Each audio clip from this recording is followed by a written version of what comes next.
recess for the day. The lawyers and I have some issues to deal with right now, and also at 8:45 tomorrow. But we still hope to start about 9:15 or 9:30 tomorrow. Hopefully, we'll be done with it.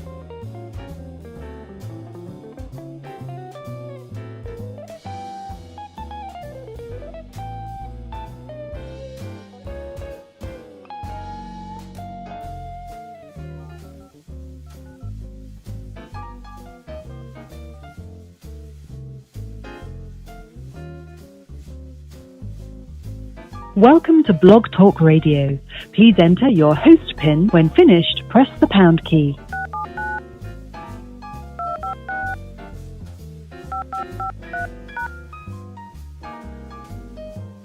To start your show now, press 1.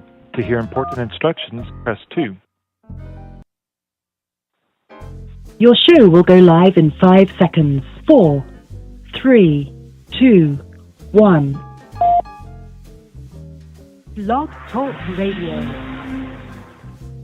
Nobody take no cornbread from me.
Wow. Wow, wow, wow, wow, wow, wow, wow, wow, wow, wow. What's going on, people? My name is Tim Black. Welcome to the Tim Black Show. Glad you could be here. Let me push this back just a little. The mic is hot. What's going on? Phone number is 319-527-6212. That's the number you dial into if you want to speak to the world or a portion of the world that tunes into this show. This is going down right now, guys. What is going on? Wolfpack. Yeah.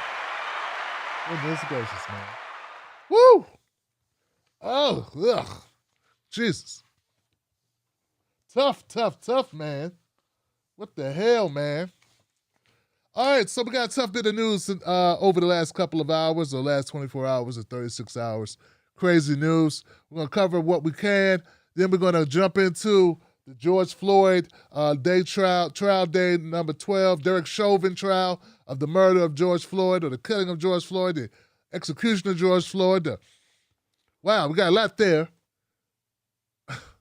We do have a lot there, man. But I got a couple things I'd like to run to. But first, let me jump over to Facebook and make sure Facebook's okay. Facebook, you guys in the house? What's up, Johnsons?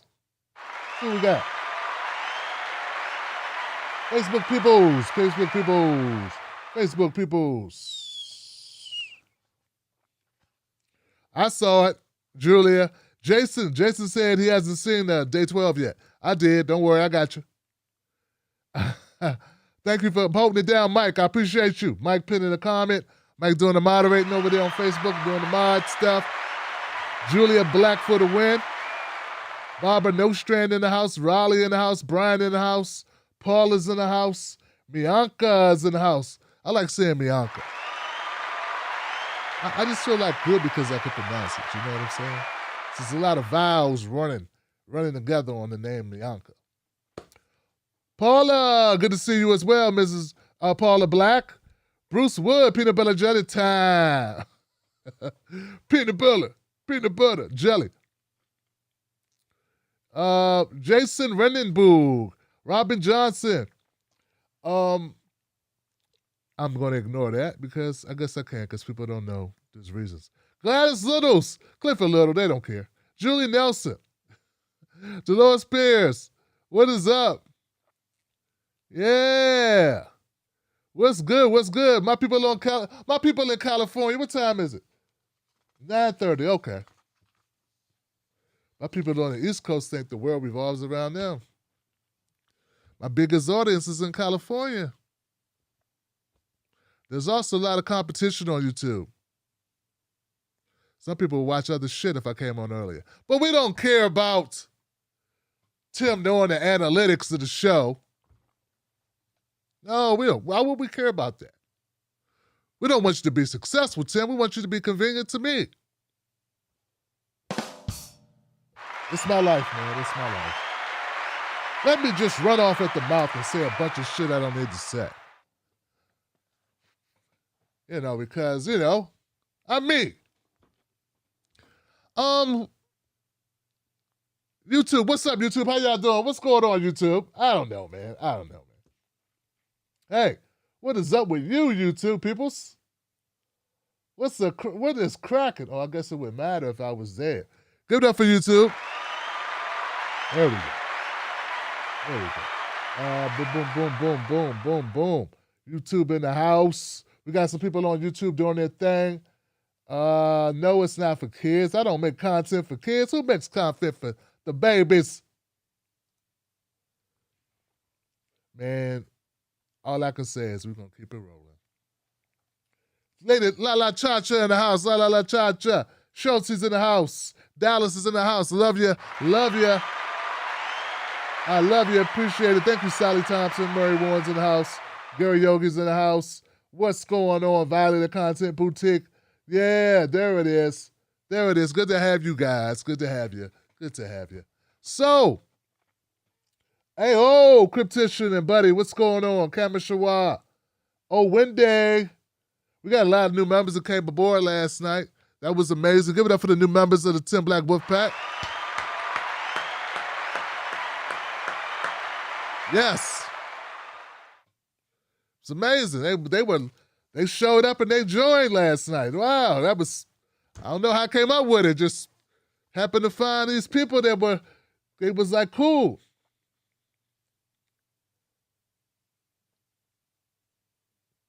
Wow, Naomi talking about Hawaii and submarines, man. I want to go on a submarine in Hawaii. I just want to go to Hawaii. I don't care if it's a submarine. Toonzy, what's up, Toonzy? Eric Cervantes in the house. Katrina Watson's in the house. Fantanimus Fanto said, I tried to send you $10. They were like, no. It rejected me several times.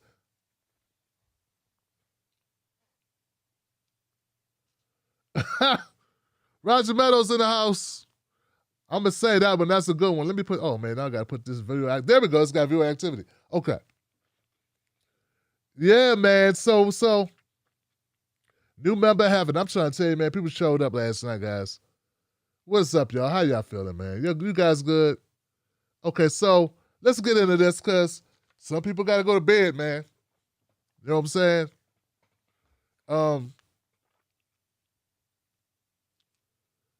What happened in Minnesota is a travesty. Okay, so we covered it yesterday. The murder of Deontay Wright, the shooting of Deontay Wright, the killing of Deontay Wright. People will call it a murder. When we get into the semantics of the words, I call it a murder. That young man should be alive today, man. 20 years old, life snuffed out by an officer, 26-year veteran of the law enforcement, of the police department, of the law enforcement. That's a long career. That's a long duration of a career. But for some reason, Kim Potter is her name. She didn't know that she was pulling her service weapon and not her taser when she point blank range fired a shot into the chest of Deontay Wright. Had no idea. She said the word taser, taser, taser, and then she shot her service weapon. My brother hit me up earlier today and he said, Tim, I watched the footage very slowly. It looks like the other officer that was on the scene knew that she had her service weapon now because he stepped back like, whoa.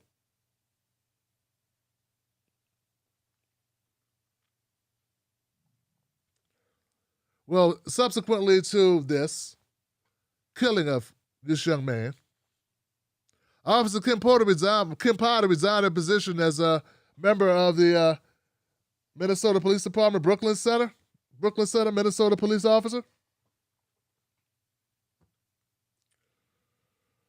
Yeah. So he didn't fire her, actually. She resigned. The police chief talked as if he was going to let her go. But no, he just condoned her leaving.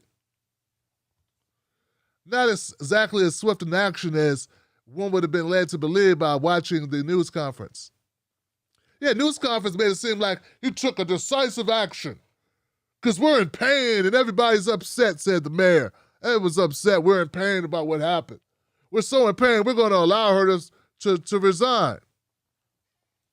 So they kind of fudged the truth, a little bit, kind of did that thing to give us a fake notion that they had actually took aggressive action or punitive action towards the officer that shot a young man for a warrant.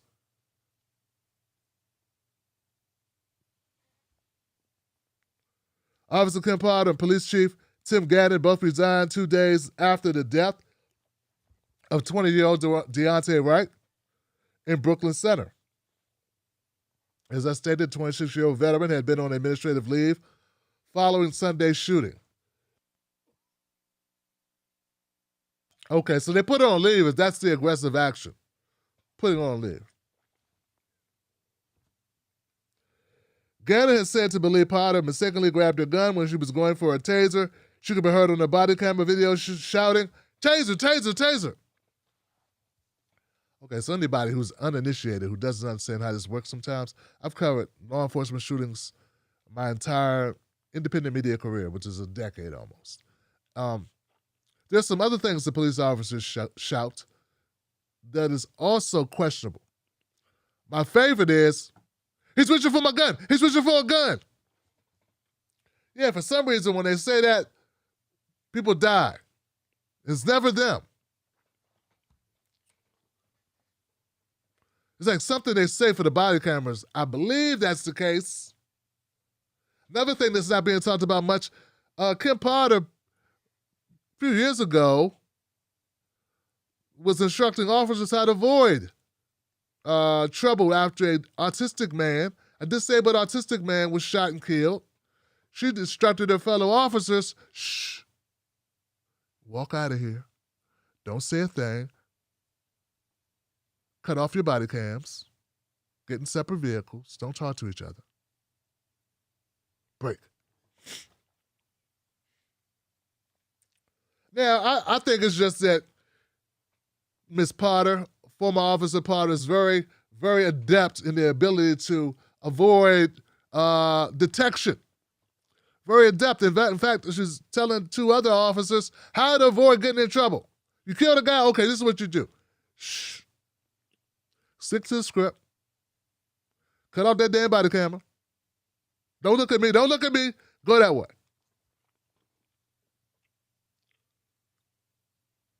I'm just saying it points to the fact that maybe she know what she's doing, and maybe the whole I'm going for a taser thing was just a way to distract and make it seem like she was going for a taser and make the world think she's going for a taser and it was just an accident. I don't know. I could be wrong. Maybe she did accidentally pull her gun instead of a taser. Now, folks, here's the thing. I'm looking for something that can be a good. I carry my phone. My phone doesn't weigh a pound.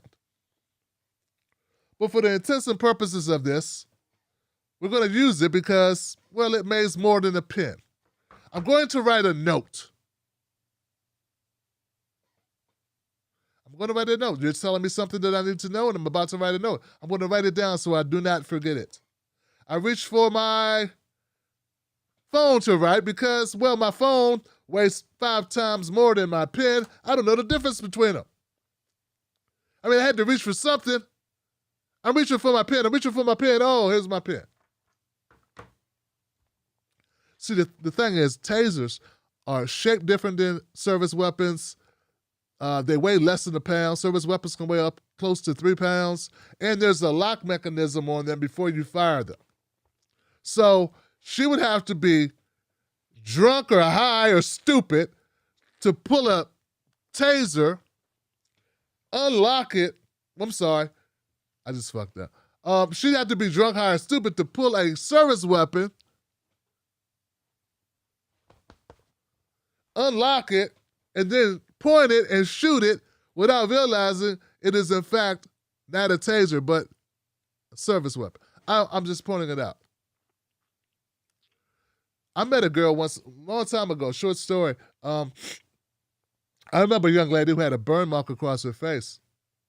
The burn mark was because she was ironing, and she had the phone on the ironing board, or near the ironing board, and she had the iron sitting on the cooler of the iron.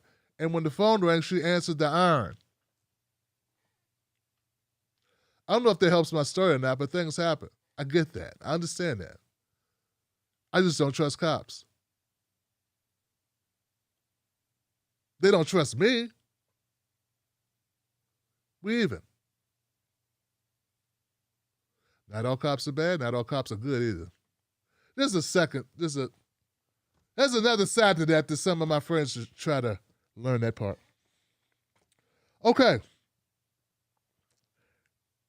Whenever through the line of duty someone kills another human being, there must be accountability, said Brooklyn Center Mayor Mike Elliott. Yeah, there should be accountability. I agree. Killing a person should be like, got to have a talk about that. That's when you got to sit people down, Yeah, killing somebody, got to be accountable. I mean, you would think you want to be accountable when people violate other people's constitutional rights, like Derek Chauvin, for instance, who did it 18 times. You would think that we'd deal with it then. If you worked at a place, let's just say Amazon, and 18 times you were late, I wonder if you'd still be there. I mean, if 18 times you broke the rules at Amazon, I wonder if you'd still be employed at Amazon. I'm just wondering. Just a thought, because Derek Chauvin, which we'll get to later, broke the rules 18 times. At least that's what employers, which are what we are, because we're civilians who pay taxes that fund this fucking salary.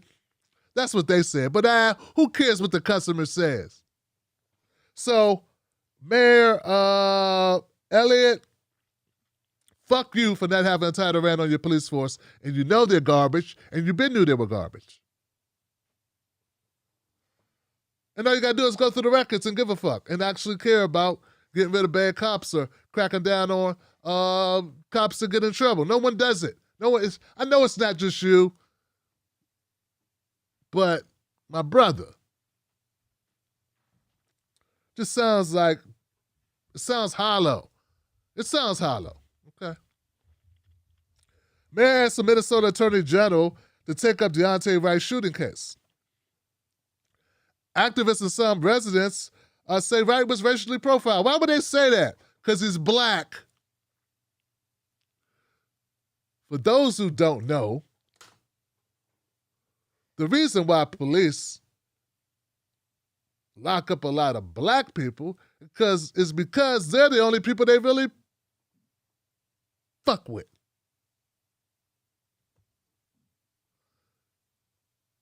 That's how you get the arrest records up.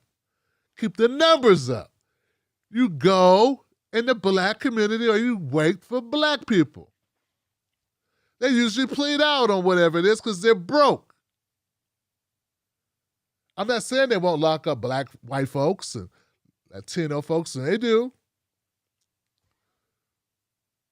But tigers in the wilderness or in the wild, they have a prime source of meat. Prime source of game. It keeps the belly full.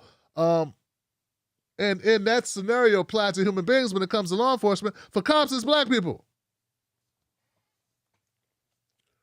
You'd have to be black to know it, though. I guess. No, you wouldn't. You just have to be aware. I mean, we all had that white friend that, we took out with us to keep us safe.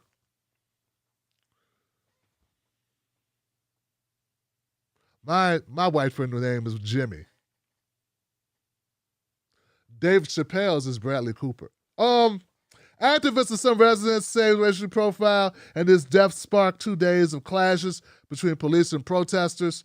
The shooting happened as if Minneapolis area was already on an edge over the trial of the first of the 4 officers in the George Floyd murder. As we know, he was arrested.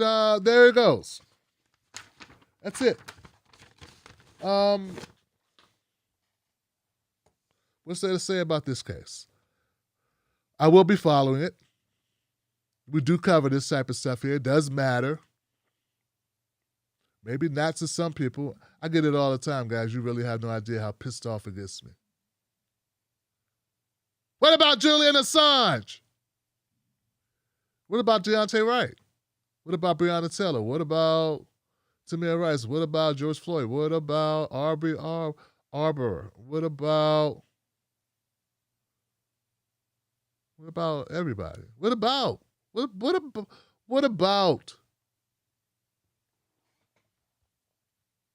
Ahmaud Arbery? It's gonna stick with me when it hurts me when I can't remember names fully. Nothing, Tim. Up there you go, Tim. You're being divisive because you care about stuff I don't care about. All right, so look, I'm going to follow this case through to fruition. I can't get in the hearts and minds of the officer on why they chose the wrong weapon. My thing is, what about having some awareness? Like, hey, look, if we just had a slip and fall in the store, I'd be concerned about picking up spills. I mean, the Minneapolis Police Department just paid out a whopping record-setting amount of money to the George Floyd family for wrongfully killing. This is civil. This is just the civil side.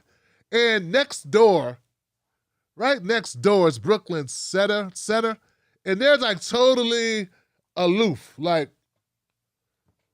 yeah, this 20-year-old kid with misdemeanors has a warrant that we sent to the wrong house and came back. Let's grab him up.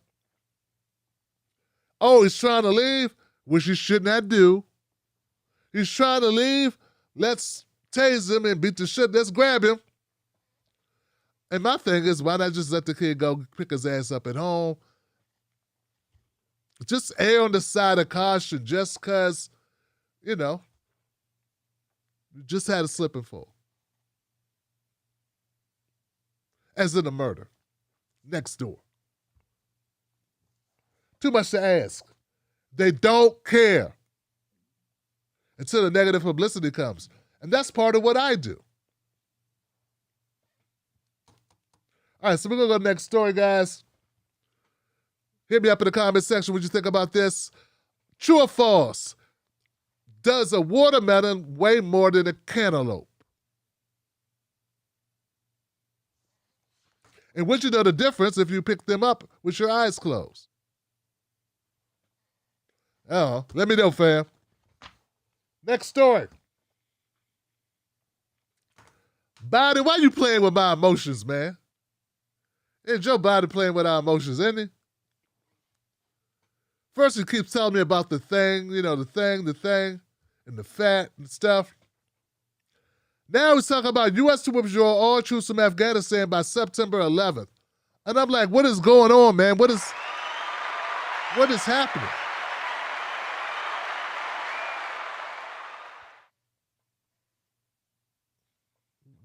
Do tell, motherfucker. Do tell. All right. President Biden will withdraw all U.S. troops from Afghanistan by September 11th, the 20th anniversary of the terrorist attacks on America that were coordinated from that country, several U.S. officials said Tuesday. The decision defies the May 1 deadline for full withdrawal under a peace agreement the Trump administration reached with the Taliban last year. Oh.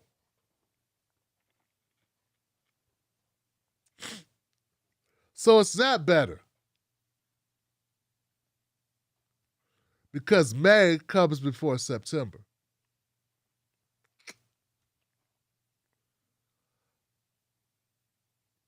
Damn. The decision defies a May 1 deadline for full withdrawal under a peace agreement that the Trump administration reached with the Taliban last year, but leaves no room for additional extensions. We're going to pull out on September 11th. You can count on it. I mean it, man, I mean it. We won't go a day over September 11th, man. Jack, you can take that to the bank. I know you had a previous agreement with the former president, but now I'm the current president. And we won't go a day over the days beyond the days that you already had agreed upon. Because there's nothing we won't ever do to ever build back better. Now, here comes damage control by the AP News. While Biden's decision keeps U.S. troops in Afghanistan 4 months longer than initially planned, it sets a firm end to 2 decades of war that killed more than 2,200 U.S. troops, wounded 20,000, and cost as much as $1 trillion. Yeah, I kind of like the Trump deal better because he said full withdrawal as well, but sooner. I guess it doesn't matter when we withdraw unless it's your child there. Or unless you live there and want us to hell out. Tomato, May, September, what's the difference? Biden has been hinting for weeks that he was going to let the May deadline lapse. And as the days went by, it became clear that an orderly withdrawal of the roughly 2,500 remaining troops would be difficult and was unlikely. It's not that difficult. Each day, bring home 50 people. Or 10 people. Hell, 5 people would do it. 5 into 2,500. Somebody do the math on that. 5 into 2,500 is 5. Take 50 days, right? 50 days. It's now April 13th, 14th. Okay, so 10.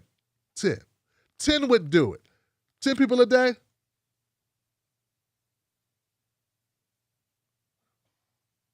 Could get it done. 31 days in May. Didn't have to be May 1st. Could be May 31st. The administration said Biden decided the withdrawal deadline had to be absolute rather than based on conditions on the ground. We're committing today to going to zero by September 11th for some arbitrary reason. some number because we went to war in Iraq for what Afghanistan did, and now we've been there forever. 20th anniversary of of us blaming Iraq for what we're just pulling numbers out of our butts to cover up our bloated military-industrial complex. This is why some people like Trump better. Just saying. Not saying to everybody. I'm not saying you should. I'm just relaying information to you. And reminding people, everybody wasn't racist. For some people, that's the number one priority. Less war. And from a preservation or perseverance of life, I kind of get the point. Few things kill more people than war. Oh, that's right. Police brutality. Violence in the streets kills more people than war, but you know, they don't report on that either.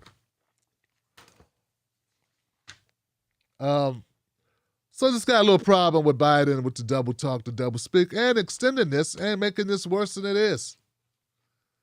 And pretending to be on your side. Don't get me wrong. Thank you for the stimmy. Thank you for the stimmy.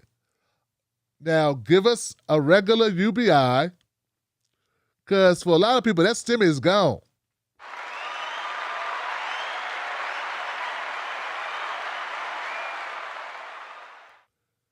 And let's try to at least maintain a level of a withdrawal by the orange madman. You know? I mean, last night I reported that there are those who are saying that Biden's immigration response is worse than Trump's. Only difference is the softer language. Then we got this, he extends the withdrawal time, and then we... All right. But you know, yay, we won. We won, guys, we won. Remember that. Just keep remembering that. Say that to yourself. Oh, we won. We won. We won. We won. Just keep saying that to yourself as you go crazy and take another drink. Yeah, we won, man. Speaking of winnings, $50,000 of student debt loan forgiveness would wipe out federal debt for $36 million. Wow, that's a great big number. I like that number. That's what I'm talking about. Is that the number that Joe Biden wants to relieve for us? $50,000 per student? Wow, I know it would help everyone, but only everyone who needs help, which is everyone. Well, and some people would be helped that don't need help, but your line of thought on that, focusing on the people that don't need help, doesn't help. More than 36 million Americans would have had their federal student loans completely erased if the Biden administration were to accede to progressive demands to cancel up to $50,000 per borrower. That's according to new data from the Education Department. And this, my folks, is one of those things that when I say the left is pissing me off, that I'm pissed off about.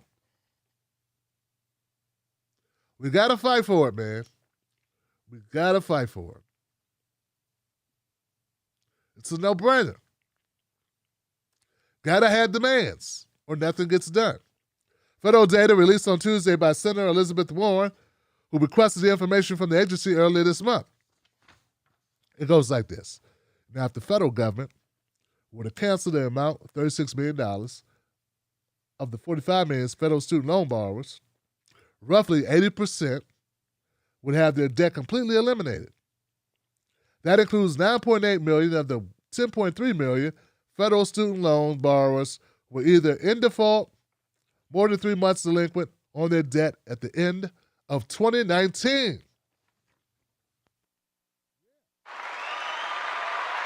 Yes, Johnson.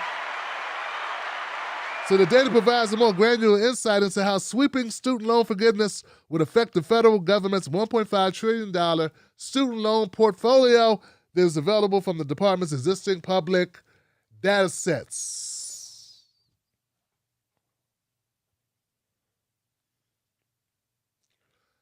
Biden's poultry, $10,000 per borrower cancellation,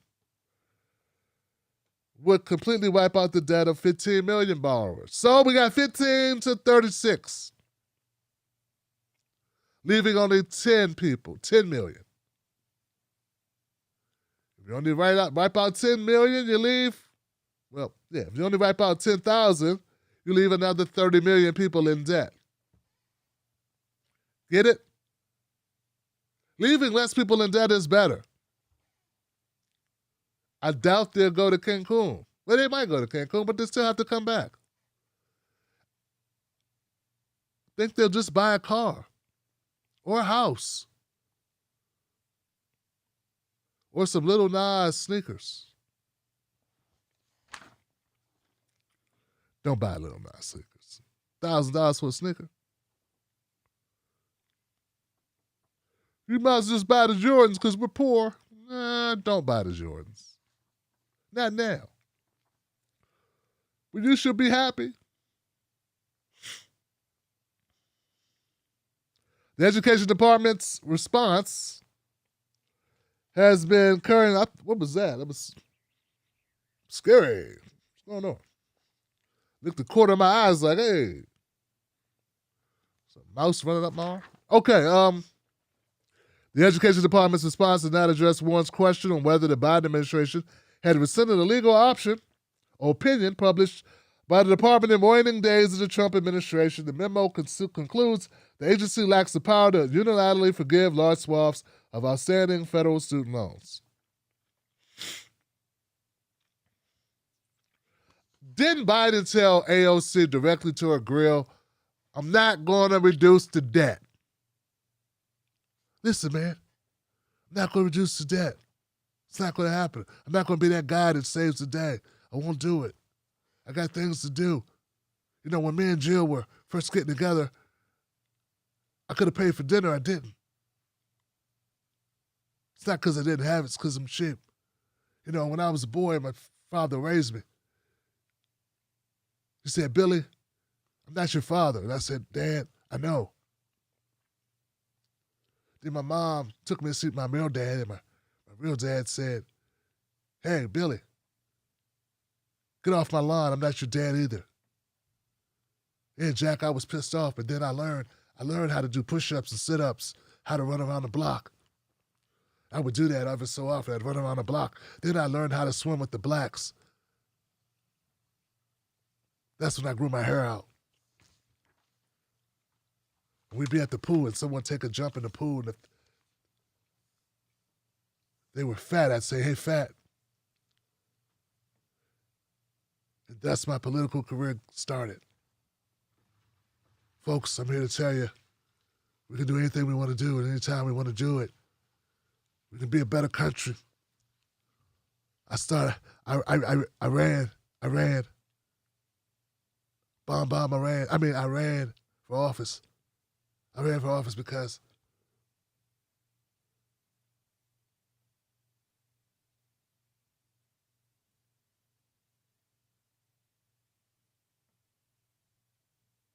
what was I saying? Oh, that's right. I'm out of time. Oh, I was saying that if you put the radio by the TV, you can play with the volume to see which one's loudest. And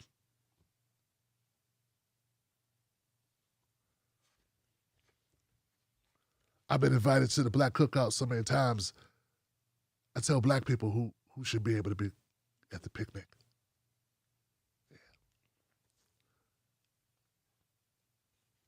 You ain't black.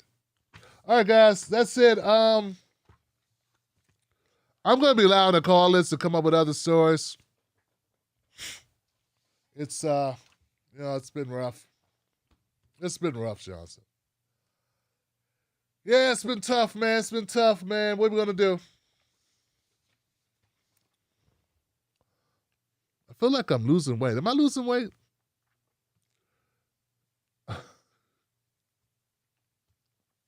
I cut out salt and I cut out sugar. Give it up for that. I cut out salt and sugar. I also cut out sleep. Not good. Not good at all. Not good. Let's go to, you guys ready for Derek Chauvin case? Oh, man, you guys are in for a treat, man. This is, it's so inspiring to the heart and mind. Oh, man, you're going to feel like race relations just leapt forward, man. We leapt forward 100 years. This trial, this Derek Chauvin trial, it's really going to bring us together as a country. Yeah, we'll be able to have simultaneous funerals.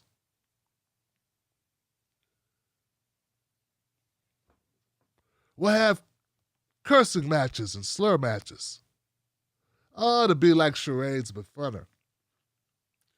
This case is, man. I mean, I think we should just cancel Christmas and just celebrate the Derek Chauvin trial.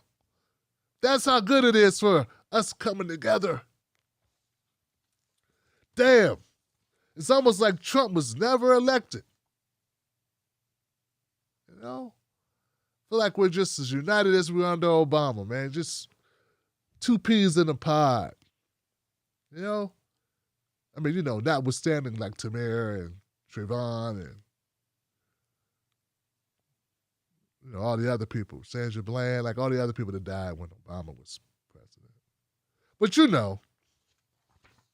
we liked each other more. All right, guys, so we're not going to take a break because taking a break takes too much time. So we'll just go to this. Day 12 of the Derek Chauvin case began today, and it is the beginning of the defense putting on their stable of witnesses to bolster the claims that Derek Chauvin is a choir boy, and George Floyd deserved to die, and that's what drug addicts do. They die, man. That's what they should do. And the only problem they have is that Floyd didn't die quick enough for him, and nothing Derek Chauvin did was wrong. He gave Floyd a neck massage, and what's the problem?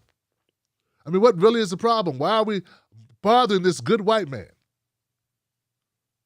We're just racist. That's why we're bothering this good white man who did nothing but his job. That's pretty much, I'm exaggerating a little bit, but that's pretty much the bulk of the defense's argument. This is what we do in America. We kill the blacks. We'll kill whites and Latinos, and we kill more Latinos than whites, but we really get it on the blacks and the natives. Oh, Native Americans, they don't even have anybody to tell.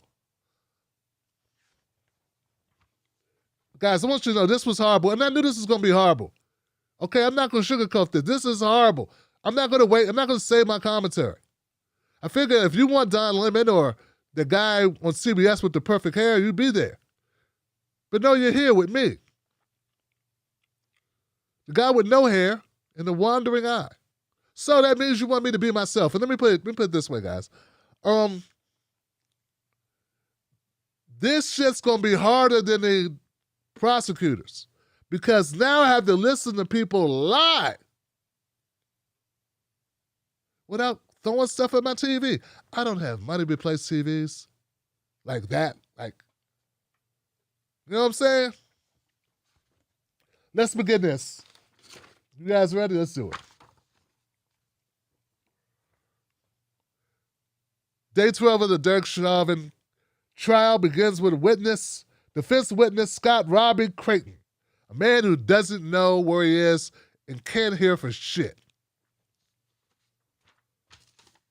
No, seriously, man, this guy was very hard to hear what was being said. But he's going to recount for you an incident that occurred back in 2019 when George Floyd wasn't listening to him, but listened to him and didn't do what he said, but then did do what he said and may have taken an appeal, but he has no proof of him taking an appeal, and he didn't see him take appeal. And, oh yeah, by the way, he did not die. So here we go.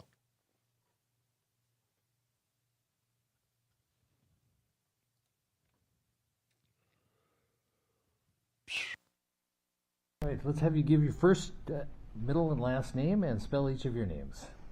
My name is Scott Robbie Creighton, Creighton. Members of the jury, you are about to hear evidence of an occurrence involving George Floyd on May 6th, 2019. This evidence is being admitted solely for the limited purpose of showing what effects the ingestion of opioids may or may not have had on the physical well-being of George Floyd.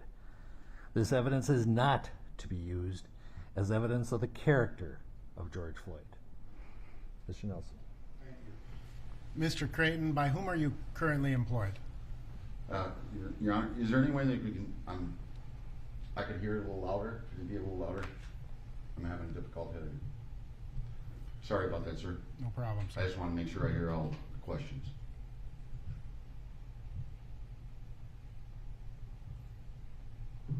Is that better? Yes, it is. Okay. By whom are you currently employed? Right now, I'm currently retired. I'm not employed by anybody. Prior to your retirement, by whom were you employed? The City of Minneapolis Police Department, And how long did you work for the City of Minneapolis Police Department?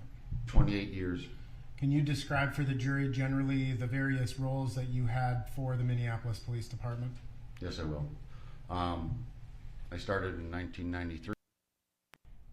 I will withdraw that question. In terms of, did you see the passenger do anything physically with his hands? Yes, he turned away from me towards the driver's seat as continually as I was giving him commands to see his hands. Did you draw your service weapon? Yes, I did. Did you observe the passenger put anything in his mouth? Can you say that one more time, sir? I'm sorry. Did you observe the passenger put anything in his mouth? No, I didn't. Did you, were you wearing a body-worn camera issued by the City of Minneapolis on that day? Yes, I was. And have you had an opportunity to review your body-worn camera prior to today's testimony? Yes, I have. Your Honor, based upon the order, I would move to admit and publish Exhibit 1051.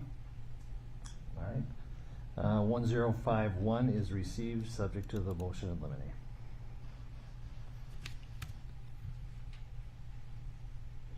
If we may publish.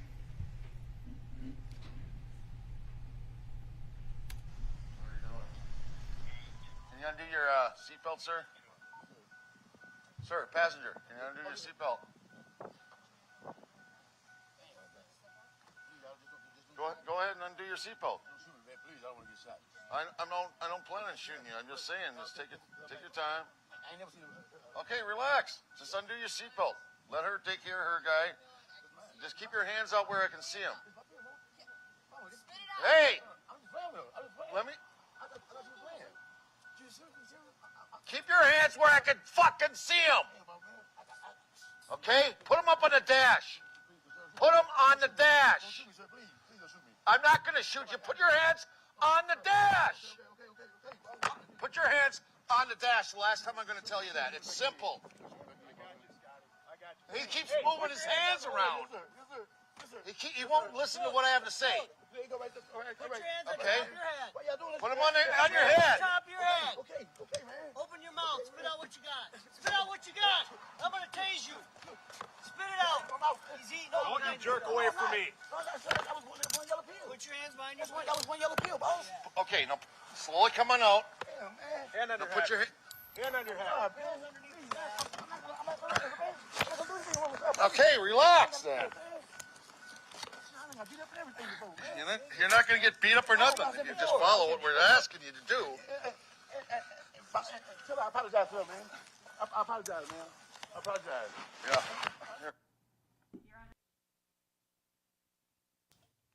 All right.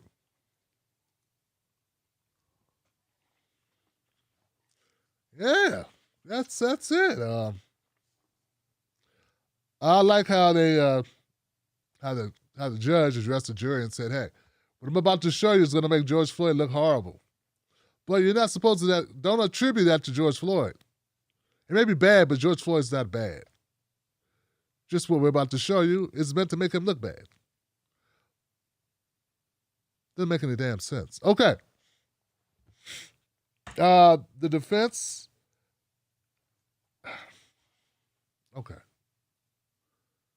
George Floyd's in the car. The guy says show hands, don't show hands. Someone said put hands on the top of the head. It gets a little weird. I don't know what they're trying to say. I guess they're saying that George Floyd is a drug addict.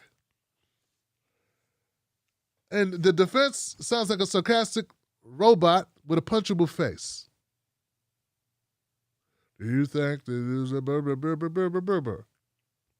Let's go to the next clip. We're going to get more into it, I guess. Floyd was boarded out the out the vehicle. He gets out the vehicle. I really don't see much here. But let's see what the prosecution says to this witness. Let's have you give your first, middle, and last name and spell each. Good morning, Officer Creighton. Good morning. You testified that you were the officer who approached the passenger side of the vehicle. You approached George Floyd on May 6th of 2019, is that right? That's correct, yes. And you had your gun drawn when you approached Mr. Floyd, isn't that right? Yes, I pulled it, yes. And when you approached Mr. Floyd, he said, "Don't shoot me, man, I don't want to get shot," right? Something like that, yes. You told him to undo his seatbelt, correct? That's correct, yes, ma'am. And he did that, right? Yes, he did. And then you said, "Put your hands where I can see them," correct? Yes. And then he put his hands in the air?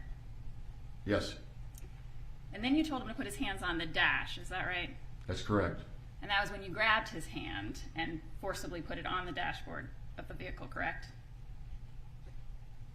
Fallen, yes. And then the other officer with you on the other side of the vehicle changed that to put your hands on your head, correct? That's correct. And then he put his hands on his head, right? That's correct, yes. And there was one officer who said that they were going to tase him, right? That's what I heard, yes. And you were yelling pretty loud, correct? Yes, I was, yes. It escalated real quick. Some profanity as well, correct? Yes. And you had your gun drawn the whole time you were giving commands, right? Once I started ordering him and he refused to show me his hands, yes, eventually it escalated where I pulled my gun, yes, ma'am. And he was awake, correct? What's that, ma'am? Mr. Floyd was awake. Was he awake during this incident? Yes. He was conscious? Yes. He didn't appear to be in medical distress to you when you were pulling him out of the car, is that right? He was talking to you, he was standing up, is that right? I don't know if it was specifically, sometimes he was talking, sometimes he was mumbling. He was incoherent in my mind a lot of the time during there. But you got him out of the car and you handcuffed him, right? That's correct, ma'am. And he stood next to the car, right? Yes, ma'am. He asked you not to beat him up, correct? That's correct, yes. He was able to walk, right? Yes, he was. He continued to talk to you. Yes.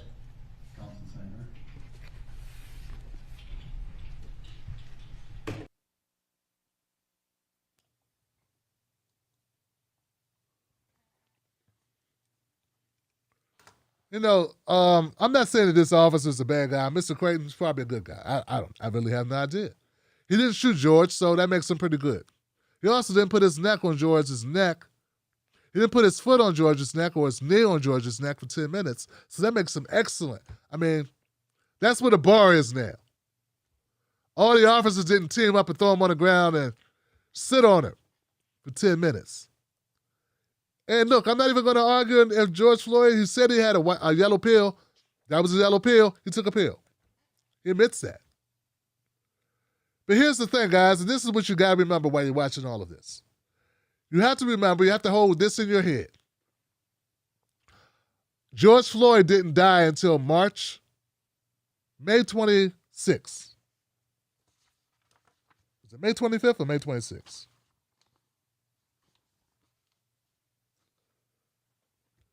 Yeah, so George Floyd was really good at taking drugs. He'd been doing it for a while. And he was alive. No matter what they say, all I'm thinking, I don't know about you, is he was alive. So what's your point? Obviously, he was not dead. So what's different about May 6, 2019, which is the date of this incident, and May 26, 2020? Oh, that's right, Derek Chauvin with the knee on the neck, and the other officers laying on him. Okay, that's the difference. I mean, to me, all it does is help the prosecution's case. What thing changed in this equation? Oh, Derek Chauvin and the other officers. That's what's different. Okay, so let's go to the next witness. Michelle Mosing is a paramedic from the Hennepin County Medical Center. She came to the police station to look at Floyd because, I don't know, but she's going to talk about it.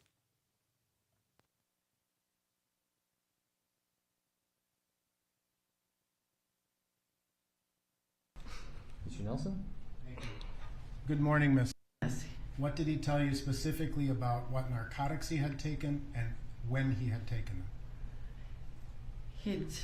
He told me that he had been taking multiple, like every 20 minutes, and it was a I don't remember if it was Oxy or Percocet, but it was a yes. What did he tell you specifically about? Hey, man. Hey, whoa. When he had taken them? She sounds like, hey, this is just my opinion, but she sounds like she's a little high. Jesus Christ, Johnson. One more time.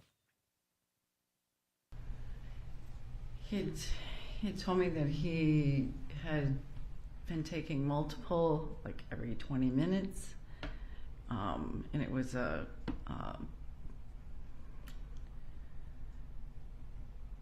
I don't remember if it was Oxy or Percocet, but it was a opioid based.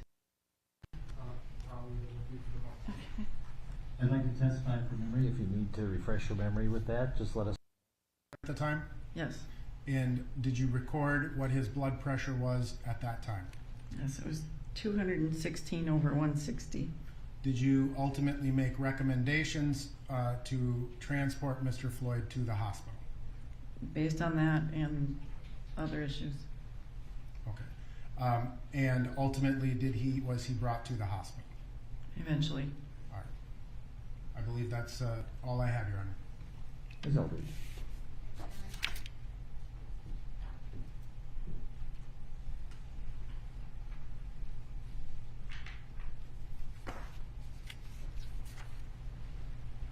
And in the course of your treatment of him, he explained that his high blood pressure wasn't something new, right?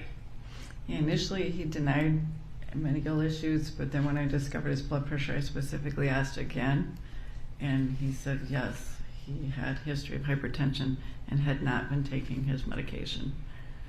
And he said he hadn't been taking his blood pressure medication for months, correct? Correct. And he told you that he swallowed some pills, right? Yes. Approximately 7 Percocet, correct?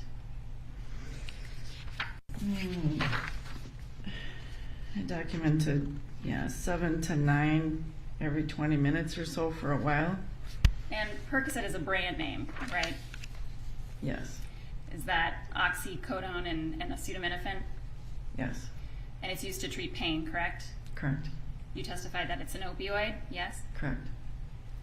So he told you that he had been taking those pills throughout the day, right? Yes, and I asked him why. He said he's because he was addicted. He told you he was addicted, and he responded to your questions about taking the pills, correct? Correct. And he was able to walk, correct? Yes. He was able to stand up. Correct. And you wanted him to go to the hospital, right? Correct. And he didn't feel like he wanted to go to the hospital, correct? He was resistant to going to the hospital, right? I know he was real resistant to get on our bed. It was hard to tell exactly what he was upset about. I'm going to object at this point. I'm sorry. Just with respect to going to the hospital, Your Honor. Yes. I'm going to limit your question, the question I asked to that. He didn't want to go to the hospital, right? I'll say yes.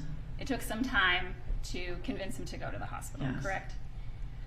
And you indicated that he told you he had been addicted to opioids, correct? Correct.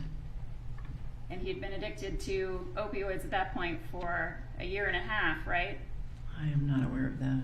But he didn't feel like he needed to go to the hospital. He didn't want to go with us at that point. And you were referred to your run report, right? The record that you keep in terms of the treatment of patients. You see that up there, correct? Yes. And according to your run report, you documented that Mr. Floyd was alert, correct? Yes. And that he obeyed commands, correct? Eventually. That's what's in your report, right? Correct? Correct. And that he had an appropriate response to stimulation. Correct. Yes? Correct. He wasn't nauseous or vomiting when you were treating him, right? No. His respiratory rate was normal. Yes? It was elevated at times. You wrote respiratory effort normal in your report, correct? At the beginning, yes. His effort was normal. It was increased at times. And throughout your documentation, you wrote respiratory effort normal, correct? Correct. At 1334, at 1409, at 1426. All those notes, you indicated that his respiratory effort was normal, correct? Correct. He was not in respiratory distress, correct? No. His blood oxygen level was normal, right? Correct. His pulse was normal, correct? Yes. His heart rhythm was regular or normal, right? Correct. His EKG was normal. Correct. He had a normal rhythm, the sinus rhythm, which is the rhythm of a normal, healthy heart, correct? Correct. And you indicated that you had been worried about high blood pressure for the possibility of a stroke, right? Among other things, yes. But he didn't have a stroke, right? Didn't have any indications that we were picking up at the time. He didn't have a stroke while you were with him? No. He was never given Narcan, correct? Correct. He didn't stop breathing? No. His heart didn't stop? No. He didn't go into cardiac arrest? No. He didn't go into a coma? No. And you took him to the hospital, correct? Correct. And he was monitored for 2 hours and released right after, right? I don't know. Nothing further, Your Honor. Okay. Jesus Christ, man. Like I said, man, a lot of testimony, and I get what they're going with it. They're trying to say, hey, Floyd took drugs, so, bad things happen to people that take drugs. Bad things happen to people in general, but once again, looks like they're helping the prosecution's case by showing this. Hey, he was high, but he was alive, so what's different? I just keep bringing it back to that point. And also the medical examiner that said this was a homicide. See, when people overdose, it's a suicide or it's an accident. Four different physicians, clinicians, and professionals say Floyd died from pressure applied by the officers, compression and subdural restraints.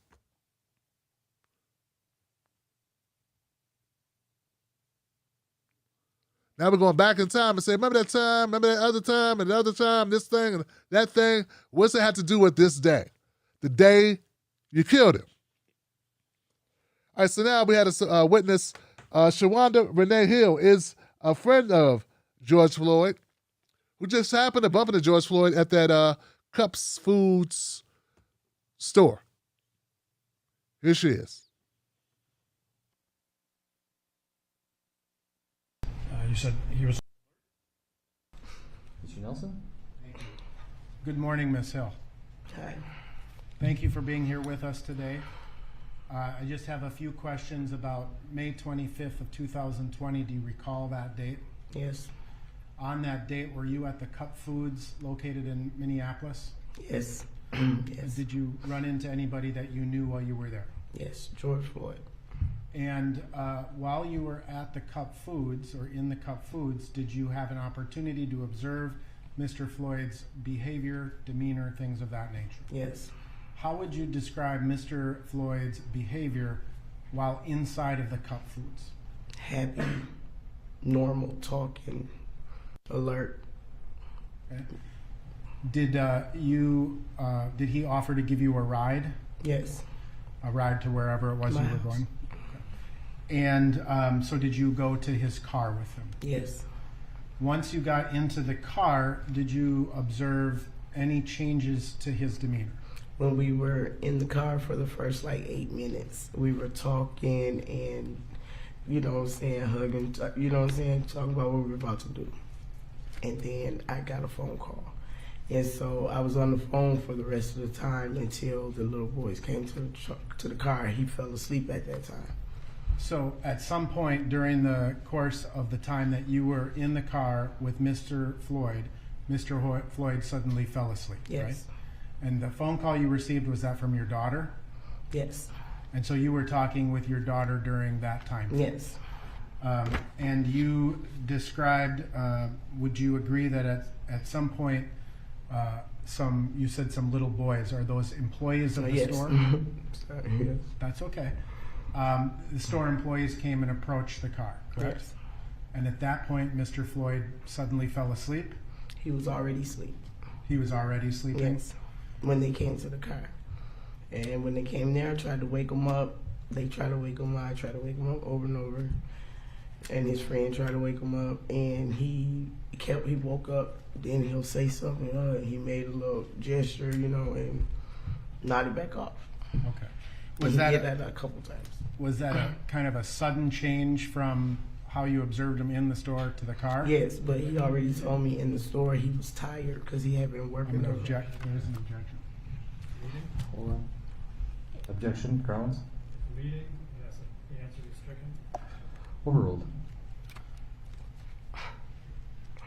And so at some point, did the store clerks leave the side of the car? Yes, I told him that I would wake him up and send him in there because I didn't have the money on me. I used my money. So. Okay. And did you continue to try to rouse Yes. Mr. Floyd? Wait till he finishes the question so that we don't overlap, okay? Because the court reporter is taking everything down, it's really hard if you overlap. Oh, okay. Okay? Thanks. Thank you. So did you continue to try to awaken Mr. Floyd? Yes, I tried a couple times, but then, you know, I just let it go for a minute because I was back on the phone and All right. you want to hear the rest of it. And did the store clerks come back to the car a second time? No. Okay. And were you, at some point, the police officers approached the car? Yes.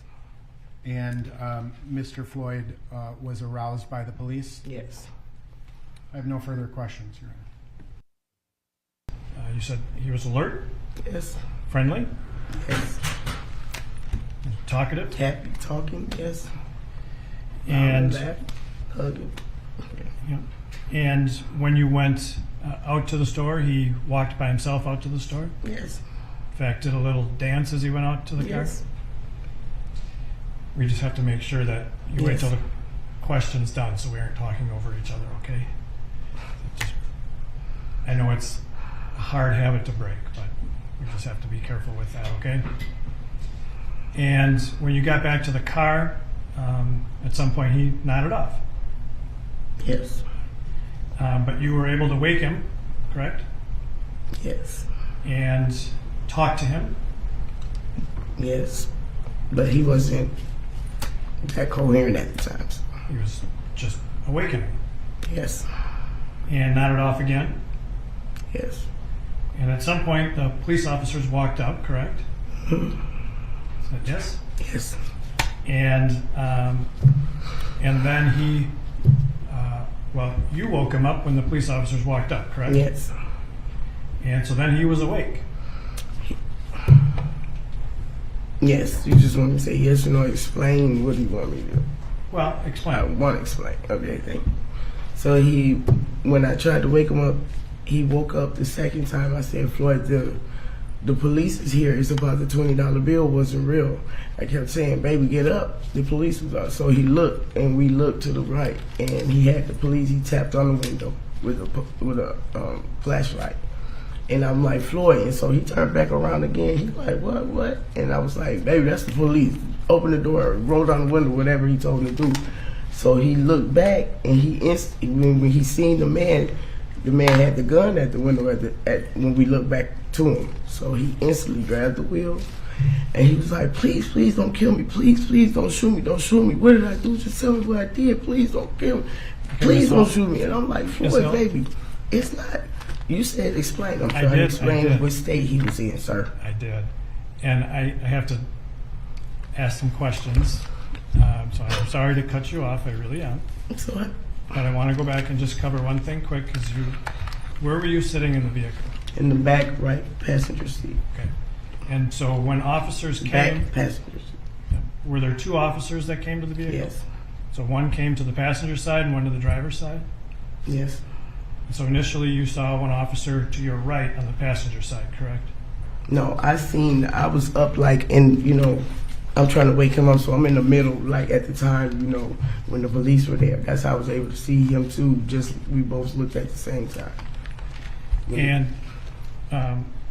when he was, during this time period, coming out from Cup Foods and being in the vehicle, did he complain of shortness of breath at all? No. Did he complain of chest pains at all? No. And other than being sleepy or nodding off a little bit, did he seem abnormal to you in any way? Not at all. And did he seem startled when the officer pulled a gun on him? Very. I have nothing further, Your Honor.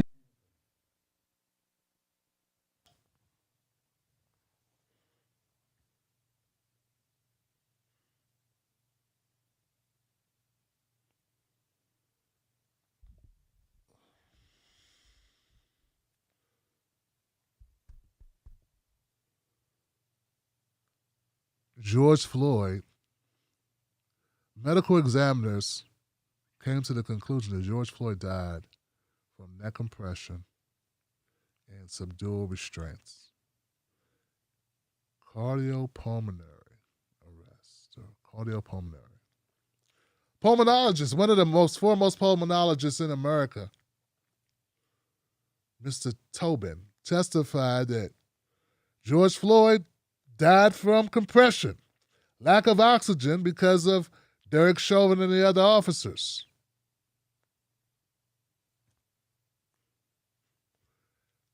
What she's talking about, and she seems a little high at the moment, is very pissed off.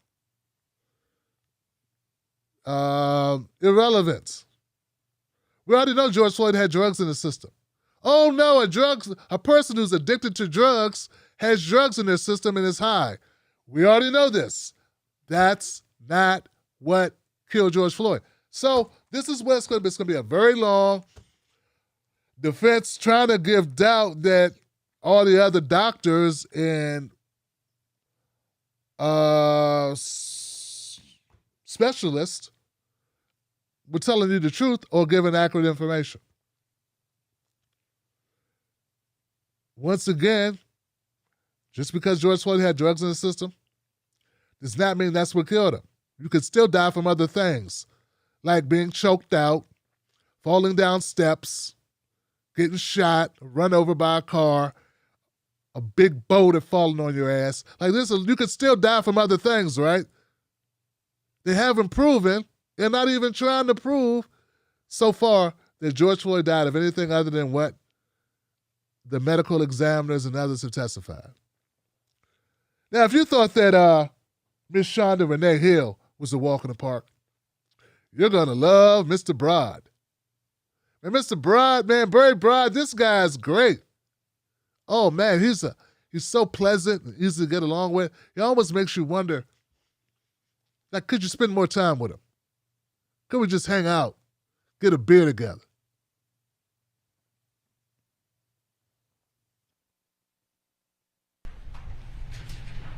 Thank you, Your Honor. Good afternoon, sir. Good afternoon. So I'm understanding your testimony, you indicate as a fundamental proposition that the defendant's conduct of restraining Mr. Floyd in the prone position on the ground, handcuffed, was not a use of force. That's correct. And I believe, thank you, position on the ground, handcuffed, was not a use of force. That's correct. And I believe, according to your testimony, it's because, in your opinion, that position is not likely to inflict pain. Is that correct? That is correct. Now, if it did, in fact, inflict pain upon Mr. Floyd, would that change your opinion? Only if the positioning of the body, or if the officers were manipulating Mr. Floyd's hands in a way that would create pain, then yes, I would say that would be a use of force. So my question is, if Mr. Floyd actually experienced pain, would that change your opinion? Would it be then a use of force if pain was actually inflicted upon Mr. Floyd? If the pain was inflicted through the prone control, then yes, I would say that was a use of force. And the prone control, as we're describing here, just so that we make sure that we're talking about the same terms, would be placing Mr. Floyd on his stomach, correct? Yes. Face down. Yes. Handcuffed. Yes. And as applied here, on a hard surface, on the pavement, correct? Yes. Right. And so if we're talking about that as the prone, you're calling it prone control? Yes. And I use it interchangeably with prone restraint? I think accept they're that the same. term? Okay. So I'll refer to it as a prone restraint. Mr. Floyd is face down, handcuffed behind the back, correct? Yes. And at some point, the defendant is on top of him. Is that right? I think he had his knee on him. I'm not sure if I would describe that as being on top of him. If I may publish to the witness Exhibit 17. All right. And so, as shown here in Exhibit 17, you're able to see the exhibit. Is that right? Yes. All right. And you see that the defendant has his knee on top of Mr. Floyd. Is that correct? I see his knee in the vicinity of the upper back and neck area. Is it on the top or the bottom of Mr. Floyd? It's on his back. Top being top of the head, or? You tell me, is it on the top, the bottom, the side? Where is his knee? I see his knee on the upper spine and neck area. Is the upper spine then on the top? Okay, we can use top. Okay, you would agree with me then? Yes. Okay. And so the defendant is on top of Mr. Floyd. His knee is on top of his. And you can't see where his other knee is in this photograph, is that right? That's correct. But you have reviewed the body-worn camera footage, correct? I have. And you've looked at the other exhibits that have been submitted in this case, or no? Most of them. Okay. And so you're aware that now what we're looking at here is the defendant's left knee on top of Mr. Floyd, correct? Yes. Are you aware at this point in time that the defendant's right knee is also on top of Mr. Floyd? I believe it was on his arm or to the side of his body. You believe it was on his arm? Yes. Okay. On top of him, though, right? Yes. Okay. And so, to answer my question, the defendant is on top of Mr. Floyd on Exhibit 17. Is that right? Again, when I say on top, I think he's laying his complete body on top of Mr. Floyd. What I see is the knee positions. Okay. Both knees on top of Mr. Floyd? Yes. Okay. And also, are you aware that the defendant weighed approximately 140 pounds at the time this took place? Were you aware of that by your review of the records? Yes. And in your experience, does the clothing and equipment that the defendant is wearing in Exhibit 17, could that add some amount of weight to the defendant? Yes. And that would then increase the amount of pressure or force being placed on Mr. Floyd at this time. Is that right? It could. Okay. And so looking then at Exhibit 17 and just starting with the fundamental premise, of your testimony that what we're seeing here is not a use of force, I need to ask you if you believe that it is unlikely that orienting yourself on top of a person on the pavement with both legs is unlikely to produce pain? It could. What do you mean it could? Is it unlikely to produce pain, or is it likely to produce pain? I'm saying it could produce pain. It could. Yes. And if it could produce pain, then, again, just looking at your premise, if it could produce pain, then it would be a use of force, wouldn't it?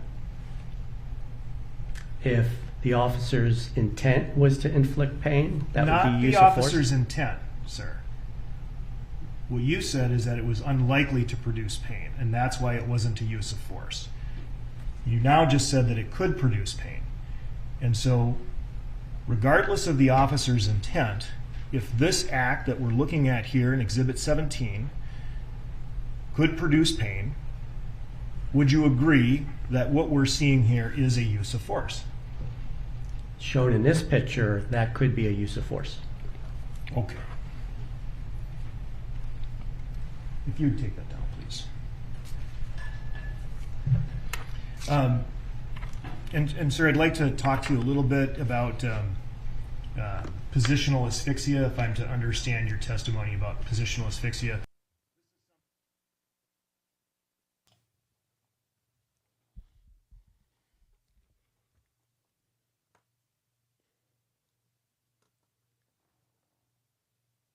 Barry Broad is a consultant. He gets paid monies, good money, to testify to help cops get off of charges, like killing people. You may remember him because he is the same officer who testified to support Jason Van Dyke, who shot Laquan McDonald 16 times, 15 of which while he lay in a fetal position on the ground. You got that right, Johnson. This guy argued, after his thorough analysis, that he had to shoot that guy 16, that young man, 15 additional times after he fell to the ground. And he was the only officer that fired his service weapon.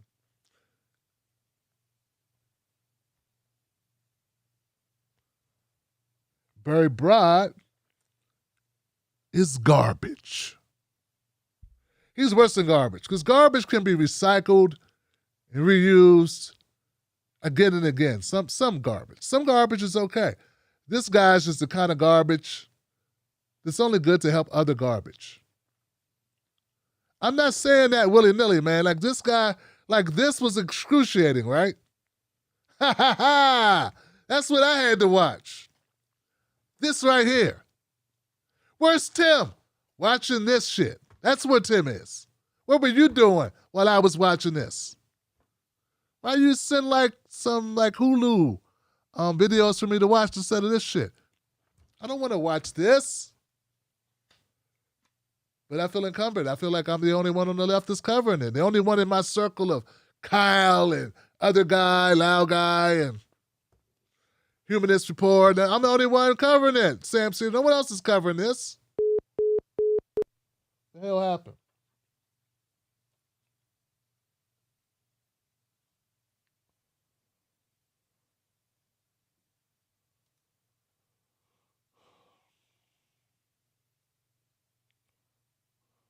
We lost the phone line, guys.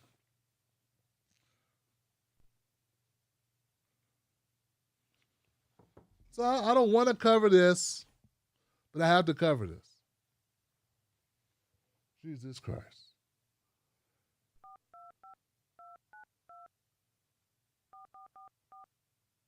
This has never happened before. I wonder why this happened. Welcome to Blog Talk Radio. Please enter your host PIN. When finished, press the pound key.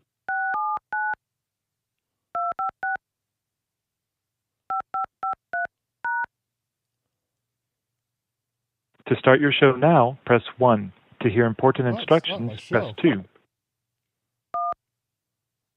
Since it appears you're calling back into a live show, we are reconnecting you now. Okay, guys on the phones, I don't know what happened. It just said screw me. That's what you get for mentioning other people on the left, man. Just leave them alone. Okay, the point is I have to watch this garbage. I'd rather not watch this guy lie his ass off. And it gets better, Johnson. So like right now, the prosecutor, he's pissed, but he's not as pissed as he's going to be. Oh, he's just getting warmed up, man. It's going to get much more of a contentious back and forth between these people. Let's go to the next clip.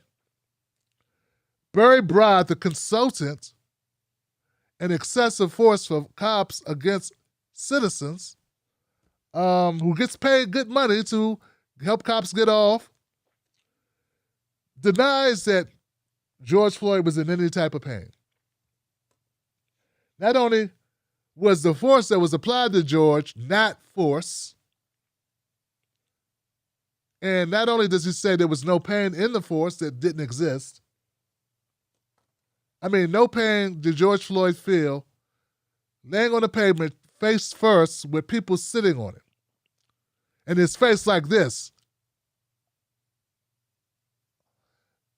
That does not mean he was in pain. He could just be doing that because, you know, that's what black guys do, man. They pretend to be hurt when they're not hurt.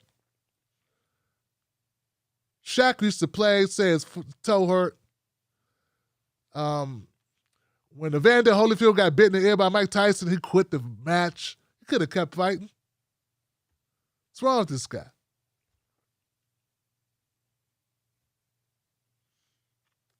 All right, so let's go to that clip, Tim. Stop. Go to the clip. Parlance is more than two people. Gathered for a common purpose. I always heard three is a... I'm sorry. Let me set this clip up a little bit better. This particular clip is, see, the defense, one of their main tactics is to say, those mean, crazy people that were watching this, the killing of George Floyd, those people were so intimidating. The police were so intimidated by those people who were on the sidewalk watching that they couldn't do their jobs. Like, the cops were so distracted by Mr. McMillan and Mr. MMA guy and the 9-year-old girl with the love t-shirt on that said literally love on it. Like, these people are so intimidating. The paramedic was so intimidating and so threatening that the officers were like, I can't concentrate. I don't know if I'm going to concentrate on you or this guy I'm sitting on. So that's what Broad testifies, that the cops were distracted and intimidated and fearful of the bystanders. Now let's go to that clip. Parlance is more than two people. Gathered for a common purpose. I always heard three is a crowd, but it's two people or more. I guess that'd be three. So that would constitute a crowd. Not all crowds are, of course, threatening. Is that right? Correct. Or even distracting, correct? Not all crowds, no. And in fact, let's talk about the specific bystanders here. You would agree that at the time that the restraint period began, there really were no bystanders, right? There were no bystanders there. True? I think there was one gentleman that was there pretty much the whole time. Are you talking about Charles McMillan? I'm not sure what his name was. 61-year-old. Well, let's take a look at Exhibit 49 at it's Officer Tao's body-worn camera at 2019-23.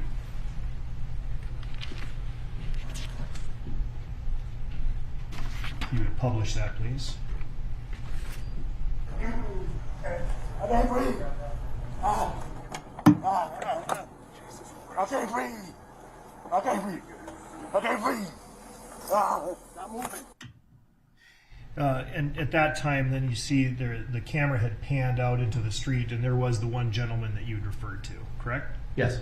And did he appear to be saying anything? Not that I heard, no. Doing anything? No. Threatening? Didn't appear to be, no.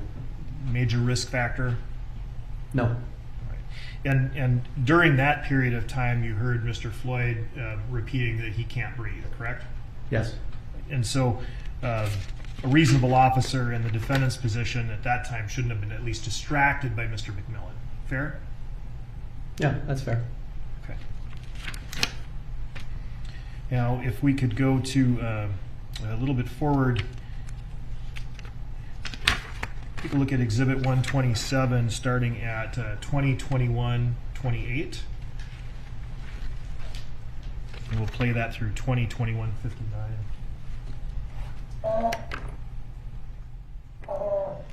Please, relax. I can't breathe. You're doing fine. You're talking fine. I can't breathe. I can't breathe. I can't breathe.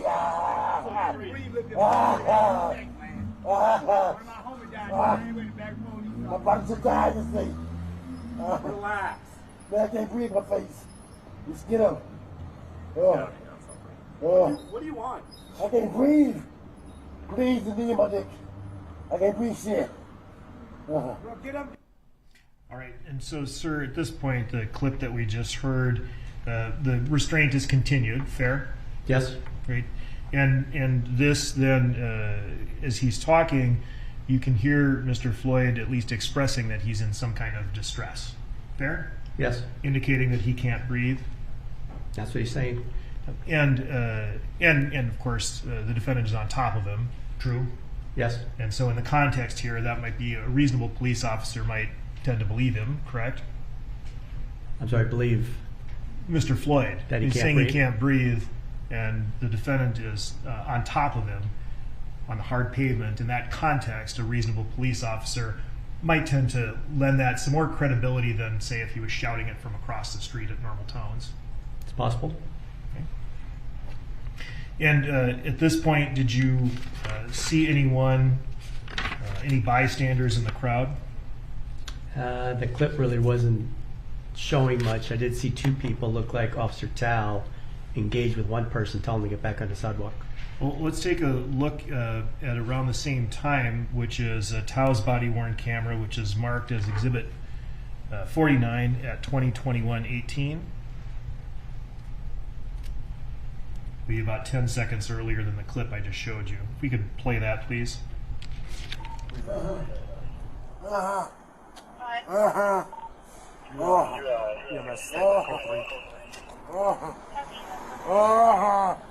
Please, man, somebody help me. Relax. I can't breathe. You're doing fine. You're talking fine. I can't breathe.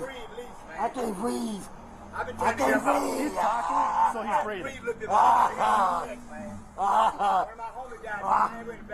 My body's so tired this thing. Relax. Man, I can't breathe in my face. Just get up. What do you want?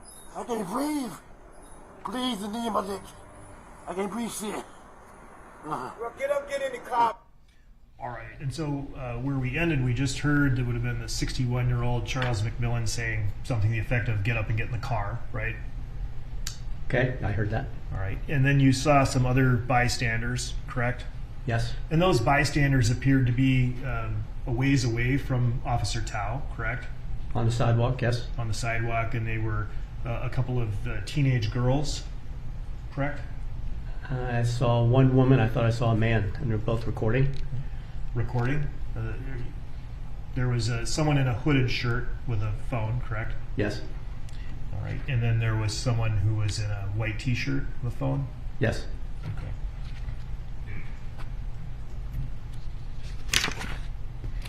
And did they appear to be saying anything? No. And so it would be fair to say that people on the sidewalk at that point wouldn't have been doing anything that could have been distracting a reasonable police officer at the scene, correct? At that point, yes.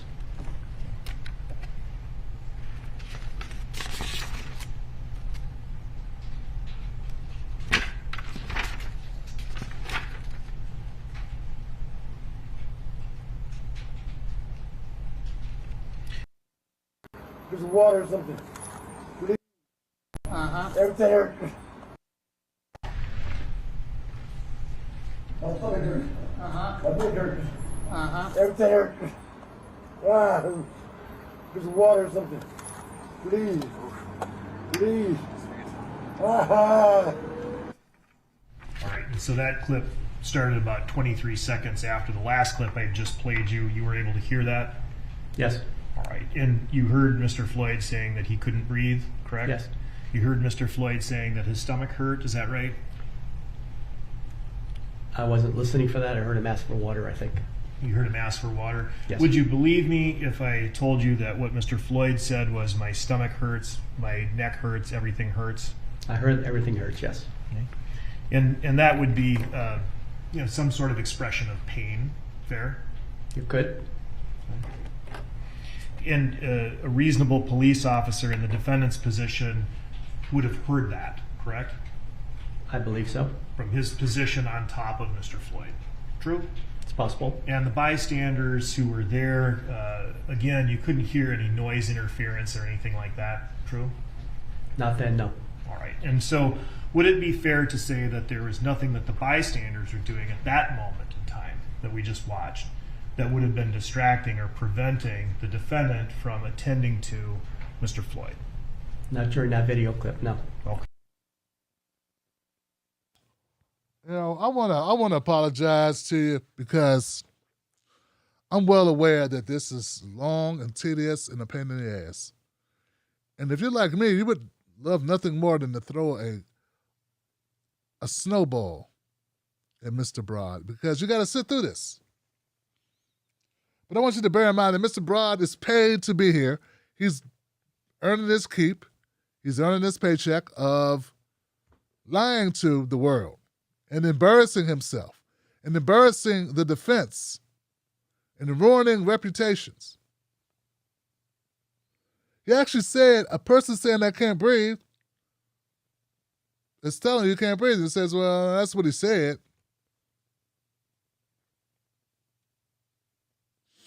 He said that 61-year-old Mr. McMillan was threatening.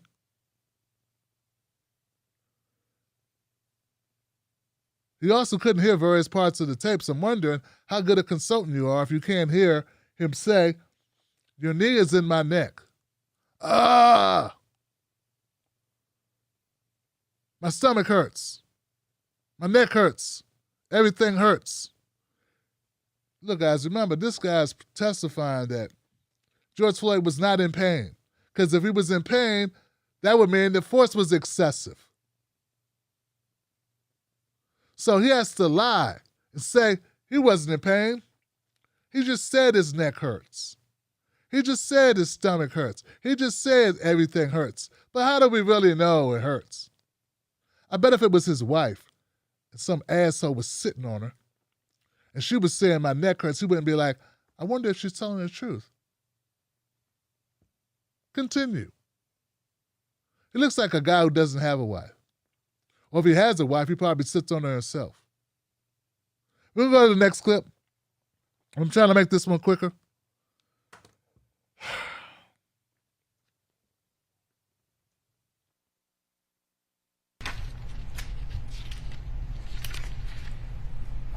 And I'm sorry, did you or did you not hear Mr. Floyd say that his neck hurts in that clip?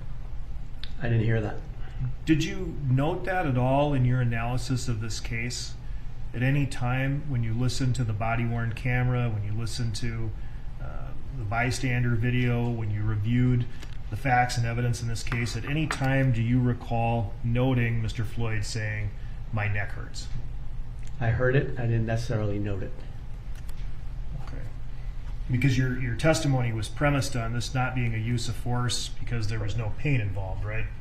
Yes. But you didn't note that fact? You got it, guys. He wrote a report saying Mr. Floyd did not have any pain. And then he goes into court and says, maybe that was pain. Why didn't you write it on the report? Hey, I just didn't. Why should I write that in my report? I don't have to do my job, right? I got paid. Who cares? All right. In response to Mr. Floyd's complaints for pain, you heard a voice. Did you recognize that voice responding to Mr. Floyd? In this last video clip? Yes. I didn't, no. Did you hear an officer say, uh-huh? I heard somebody say that. And based upon your review, you've reviewed all of this, correct?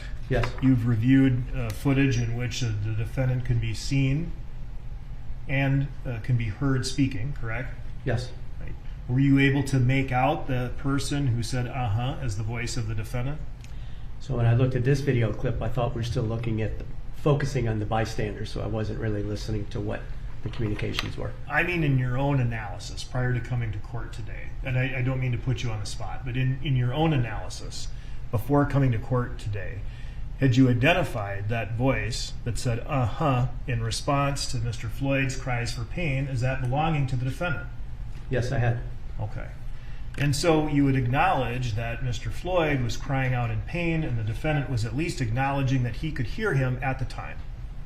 If that's what the aha was in response to. Okay. Well, was the aha in the reasonable context in which this conversation, if you can call it that, took place in response and immediately after Mr. Floyd's individual cries for pleas for pain or claims of pain? It was the same time frame. Yeah.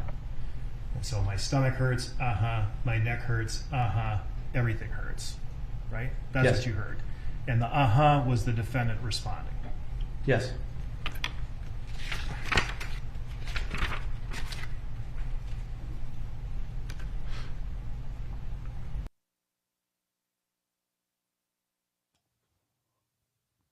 Okay. This is why I make the below minimum wage bucks, Johnson.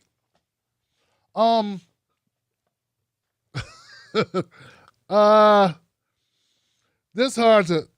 I haven't met a person I've liked any less than this guy in a long time, man. I mean, and I cover a lot of stuff. It's got to be something worse than a killer. That would be a person covering up for the killer.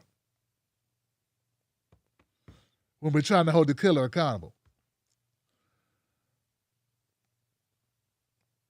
All right, let's just go to the next clip. This is the last clip. I think this seals it. We're going to shut it down after this and go to phone calls. It's late. You're tired. I'm tired. We can't punch him. We can't do anything to him. We can't get his ass off the stand. Because that's really what the prosecutor wants to say, man. Get the hell off my stand, man. Get your ass off my stand. Go get out. Difficult witness. Let's go to the last clip. They're going to talk about reasonable officers.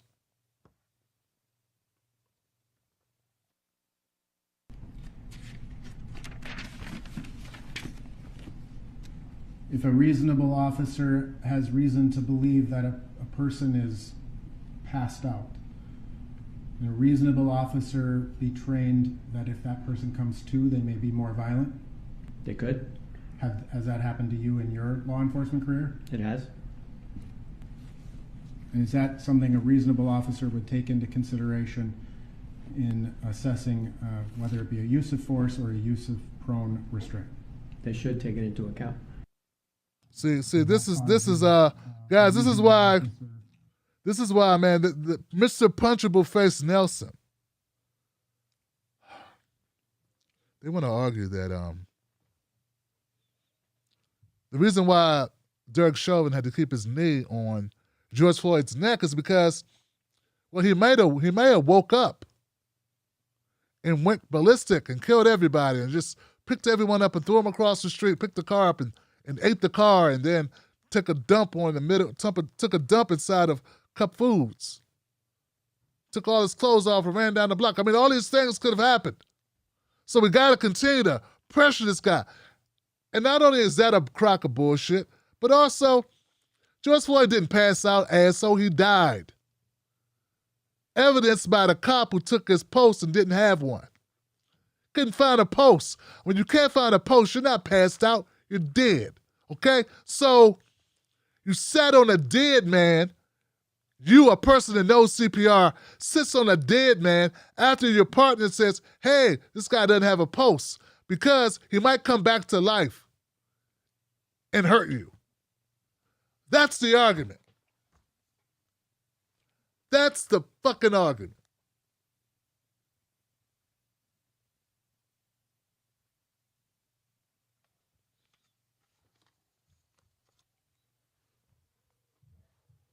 All right. It has. And is that something a reasonable officer would take into consideration in assessing whether it be a use of force or a use of prone restraint? They should take it into account. Would that cause a reasonable officer to be more or less concerned? Aware and more concerned. I have no further questions. Contending that the prone restraint here was one that would not be likely to cause pain. Are you? It could cause pain.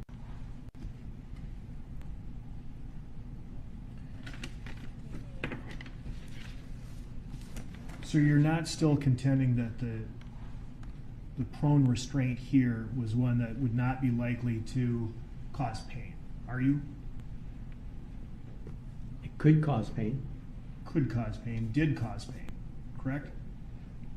I don't know if it caused pain. I'm saying it could cause pain. Did you look at the autopsy photos? Were those submitted to you? No. Okay, so you didn't see the bruises on this man's shoulders? You didn't see that? No. You didn't see the bruises on his face? No. You couldn't use your context clues to determine that somebody trying to lift their body up with their face against the pavement, that would cause pain? It would cause pain, wouldn't it? Lifting the face up off the pavement? That's right. Not necessarily. No, using your face to lift your body up off the pavement. That would cause pain. Objection?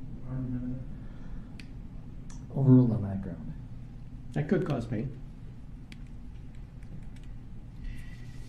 The only struggling that you saw Mr. Floyd doing after he was restrained was struggling to breathe. Isn't that right? Well, that... Overruled on that ground. I don't know. If he was struggling or was he struggling to catch a breath, I can't tell. In any event, struggling to breathe is not active resistance, is it? To me, no. To the officer, maybe. But officers are trained in terms of the dangers of positional asphyxia. Officers are trained that there can be a physical response to having oxygen deprived of you as a result of the pressure. Isn't that right? There can be. Overruled. You can answer. They're trained about that, Yes. correct? And it's much like the analogy that's used if somebody's holding your head underwater, there's a natural reaction to struggle, correct? Yes.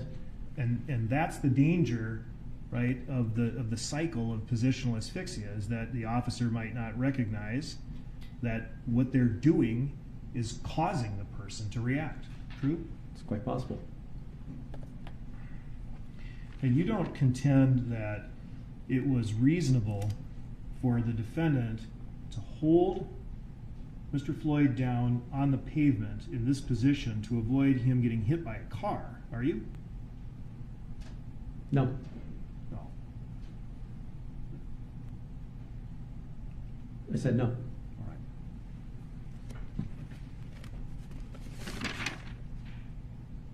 All right. I want to kick that guy's ass, man. Oh, man, I just wish I could just Nothing kick further. his ass. Anything further? Thank you, sir. You may step down. I don't think I've ever seen a prosecutor more pissed off, man. That right there, folks, that's a human being right there, guys. That's a human being. Give it up for that human being prosecutor, Mr. Stoughton. I don't know his name. I'm going to learn his name, though. I'm going to learn his name. I'm going to write him a letter. I'm going to tell him how amazing he did a great job.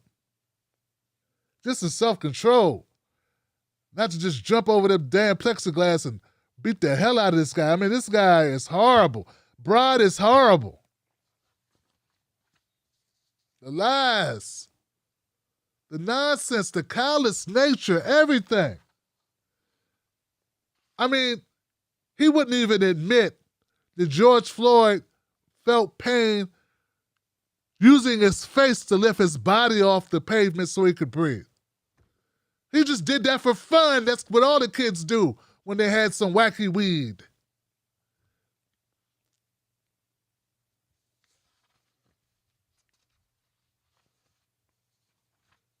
This is why people hate lawyers.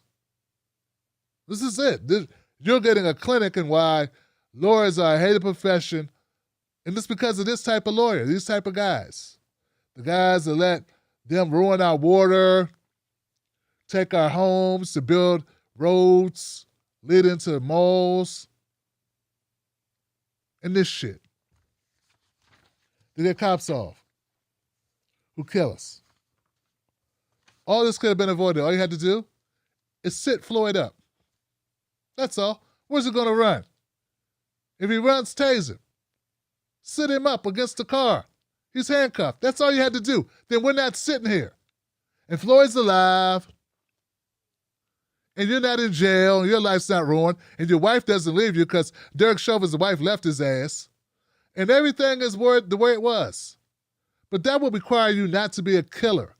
That's what that would require. It would require you to value this man's life. And you couldn't do that. So now we get to sit here and sit through this long trial and pray you go to jail forever. Like the only way you see sunlight is if someone sends you a letter.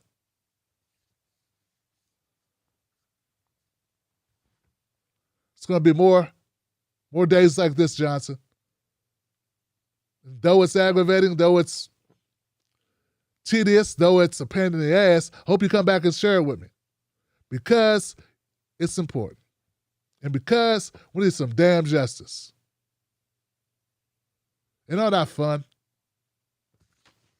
All right, Johnson, let me go to a phone call, man. These people been hanging out. Tim Black's Wolfpack been hanging out, man. Talk to me, man. Talk to me about any story. If you got comments about what you just watched, how pissed off it made you, feel free to comment on that. Feel free to also talk about other news because people need to hear that too. And I'm going to go to my first caller, 612. Oh, let me get my headphones, 612.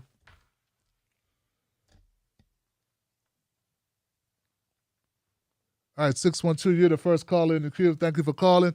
What's your name? What's your comment? Hi, Kim. Is it me? Yes. Hello? It's you, Hi, 612. Kim. Hey. This is Julie. I'm calling from Minneapolis. Okay. Hey, Julie. I've called you before. Hey, I've called you before from Minneapolis about Kobe DeMcHeisler, who was also killed by the Brooklyn Center Police Department. And I just wanted to say a couple of things about the woman who shot Dante Wright. She showed up on the scene when Kobe was murdered, and Kobe was an autistic man. He was my friend's son, who was 90 murdered by seconds. the Brooklyn Center Police Department, and she had instructed the officers on the scene to go to their cars, take off their body cameras, and not talk to each other. So, I mean, she's obviously not like that you needed me to tell you this, but she's just a shady person. And in Brooklyn Center, I have learned was founded 100 years ago by a man named Earl Brown, 60 who was seconds. an active member of the KKK. And anyway, Minnesota Nice is being completely unveiled right now. Like, Brooklyn Center was founded, and Earl Brown, who was the founder of Brooklyn Center, was there also their sheriff. So there you go with everybody that knows the history of police departments in general. Like, we just see this playing out over and over and over again. Anyway, I'm calling to thank you for covering the Chauvin trial, and I'm calling just to again try to amplify Kobe's case, who is now getting it wasn't videotaped. 10 seconds. There are so many stolen lives in our state alone since 2000, or maybe it was 2012. There are over 500 names of families of stolen lives, and Kobe being one. Now, unfortunately, Dante Wright being added to the list, tragically. And I don't really know what else to say about the whole thing. I just thank you for covering it. And I don't know. I'm just so angry, and I know everybody is, and that's all I have to say. Wow. What's your name again, sister? I didn't hear your name. My name is Julie. I'm on Facebook. I'm Julie Nelson. On YouTube, Jewel in the Machine. I watch you on both. I try to give you. I don't know if it helps you to watch you on both, but I try to give. Well, I want to thank you, try Julie. I want to thank you, Julie, and for calling up. And if your friend wants me to cover Cody's case, I definitely will. And just give her my. Are you serious? Because Yeah, I of would course. love to put you in. I would love to put you in touch. Of course. Because she's been fighting. She's been fighting, and I mean, it's just heartbreaking to watch her have to live with this every day of her life and having to fight for justice, which is something we're all supposed to just have. And Kobe was an amazing, the only time I met Kobe, I've known his mother for many years, and in my memory of him is him running around as a toddler in my kitchen, and I hadn't seen him since. But yeah, if you could give her a platform, I would really, really appreciate that. Absolutely. Could you spell his name for me? Kobe's name is Kobe, and his last name is DIMOCK-HEISLER. Kobe Dinnick-Heisler. Well, look, right. If you got my email address, you can send it to clientcare at timblacktv.com. That way, two of us get it, and it's harder for me to miss it. Or you can also DM me, Julie. Okay. Okay. Okay. Yeah, I'm hooked up with you on Facebook. So is that a good way to get a hold of That'll you work there? too. It's just I just get so much DMs. I definitely don't want to miss you. That's all. So okay. Keep trying until you get me. Put it that way. I will. And Okay. thanks for what you're doing. Thanks for covering the trial, because I just feel like I mean, we're all glued to it here. At least I'm glued to it every single day. And I watch your recaps at night as well. Wow. And it's so critical. Well, thank you, Julie. Once again, give it up for Julie, you guys. This is why we do this, man. This is it. Thank you, Tim. Julie. You got it, sister. Thank you, Tim. Thank you.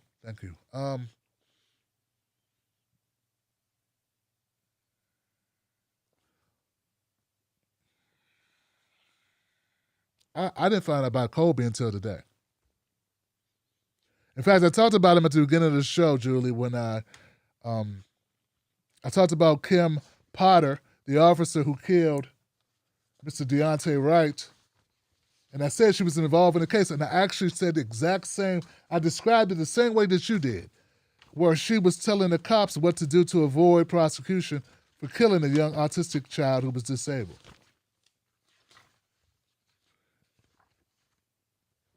And see, here's the thing. There's two things. One is, if we would have took care of Kim Potter back when that happened, with Kobe, then Deontay Wright would be alive. See, a lot of us, here's the thing, guys. Here's the thing. This is what I'm trying to say. I'm assuming, I don't know if Kobe's black or white. I guess it doesn't matter. But I want to assume that he's a white kid. But I don't know. The point I'm getting to is, when it happened to Kobe, people ignored it. They ignored what happened. You heard what Julie said. They ignored it. She can't get any support. No one's talking about it. But that's what led to Dante's death. Because if there's no Kim Potter on the street trying to get killer cops that killed Kobe off, then Deontay Wright, maybe he makes it home. Maybe he makes it to court. Maybe he gets tased instead of shot in the chest, point blank range. Maybe that happens. And so that's the reason why it's important to cover this. That's the reason why We have to care. And that's the reason why I need more people of every color, every walk of life to actually give a damn about what we're doing. Julie, you said a lot of things in here I love. And matter of fact, 99% of what you said tonight, I agree with. But I got to push back on 1%. And please don't take this personal. But when you said you think everybody cares about this, I think we're all upset. No, we're not. See, upset people do things to help the situation.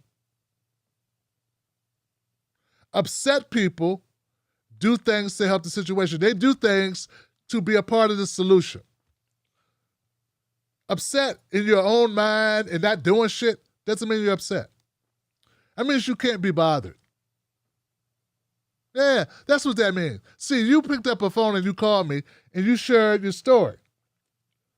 The story of Kobe, and you discussed what happened with Dante Wright and also with George Floyd. You did something. People that don't do anything, I don't think that they're really bothered. They can't be bothered. So it doesn't matter if we're all upset. And if you have the ability to reach millions of people with your analysis of this situation and you choose not to, that means you don't give a shit.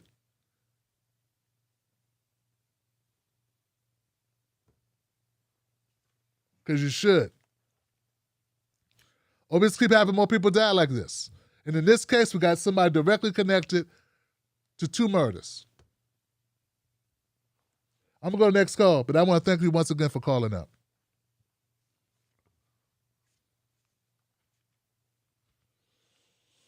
973, you're in the house. What's your name? What's your comment, 973? Hey, what's going on? How you doing? This is Najee from New Jersey. What's up? I'm good, man. What's up?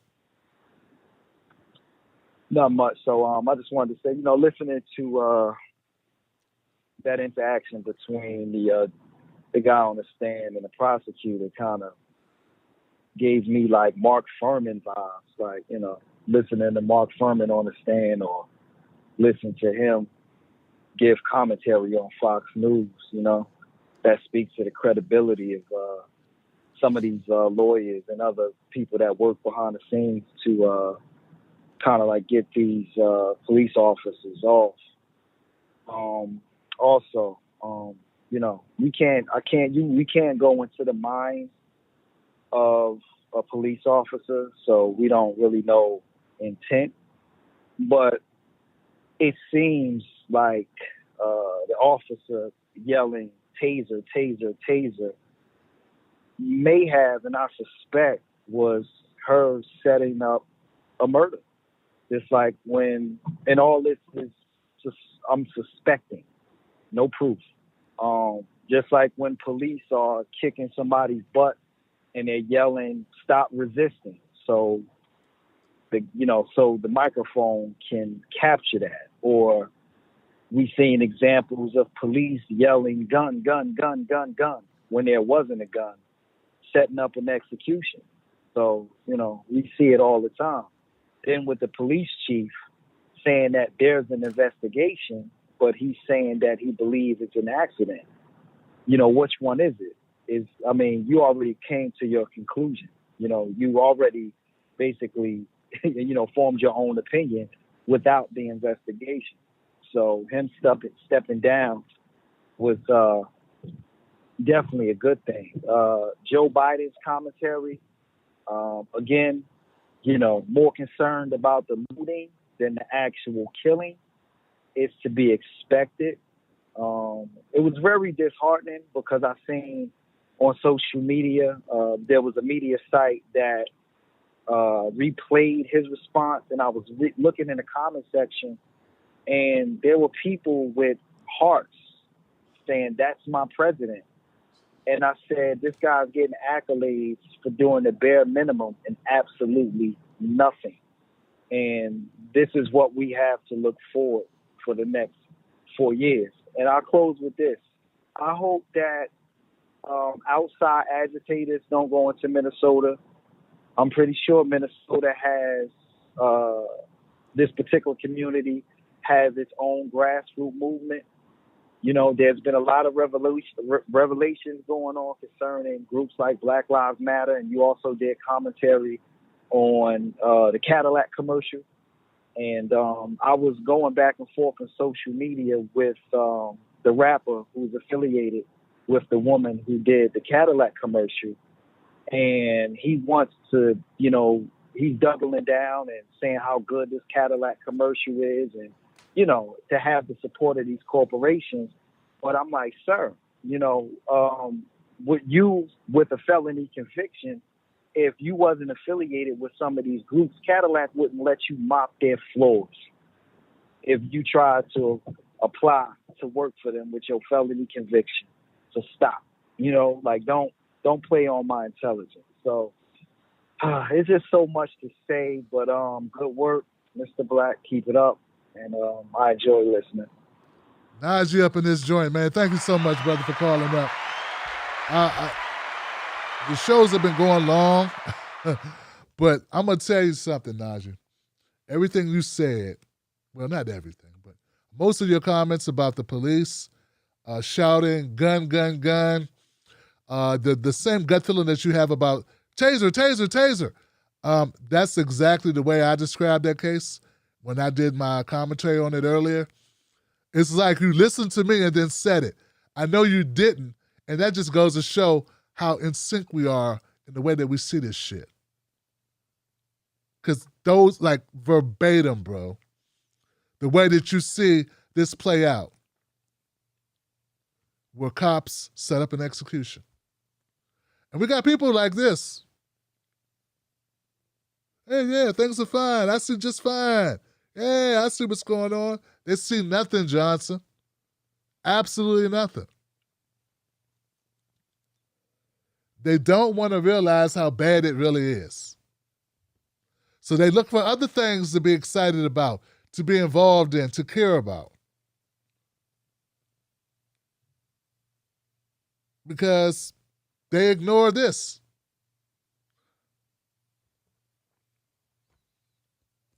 And you're right, the Joe Biden, his comments on this, abysmal, disgraceful. And you know, I criticized AOC for her word salad interview, her verbal interview, her video interview. Not an article I read, the conversation she had with the guy from the Jewish community, from the Jewish organization in New York. That was very weak the way she talked about Palestinians. As if Palestinians have equal power to Israelis in Israel. They don't. Her language is horrible on that. It's a horrible video. People are writing me defending it because they like her. Well, I'm not going to defend Biden's ass either. Right? Joe Biden was horrible discussing Daunte Wright's murder or killing. Horrible. Flaccid, bullshit-ass responses, this generic. But see, that's the problem when you have a Donald Trump and you're the guy next. The bare minimum to these people seems like magic. Yeah, they're like, oh man, this guy's like raining manna from the sky. Oh. Thank God we got Joe. I'm going to the next call, but I appreciate you guys being here. 619, you're live. What's your name? What's your comment, 619?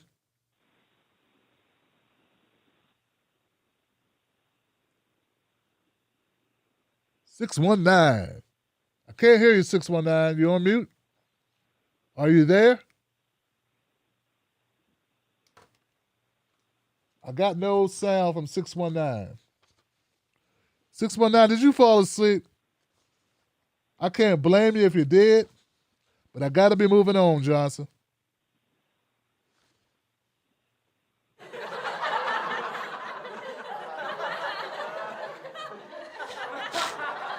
All right.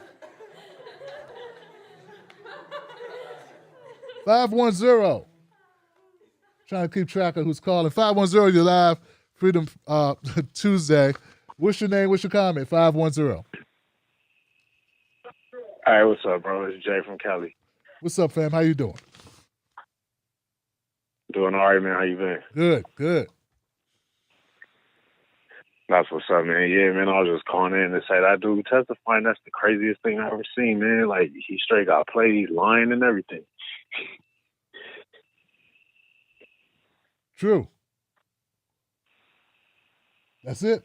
Yeah, man, it's next level, bro. Yeah, man, it's next level, bro. I just wanted to call in and say what's up with you, man. See how you doing. Everything going good. The show's cracking. You're doing a good service by playing these clips, man. I was watching the news earlier, and the way that they showed this testimony, it was like some bullshit. They only showed one clip, and it kind of made the dude testifying look like halfway decent. And I turned on your show, you showing the full context and laying it all out. You know what I'm saying? Got a whole different view on it. So I want to say I appreciate that. Appreciate what you're doing. And keep it moving, big dog. I'll call in next time. That's what's up, Jay. Thank you, brother, for calling up, man. I appreciate that, man, because... all right, man. Have a good one. It's good to know, fam. It's good to know, Jay, that it matters. Because sometimes I'm like, man, am I going too long with the clips? You know what I'm saying? You know, because it can get boring as hell. But I don't want to just tell you what took place. I want you to see it. And frankly, that guy is so horrible, guy. You know what I'm saying? Like, you had to see that for yourself. Because you'll think I'm exaggerating this dude. He actually said a man using his face to lift his 250, 60-pound body off the pavement was not in pain. And he wrote a report. Remember, he's not just saying that on the stand. He wrote it down in a report and gave it to the defense. That's when the defense paid him money. He looked at the evidence. He writes a report. It goes into evidence.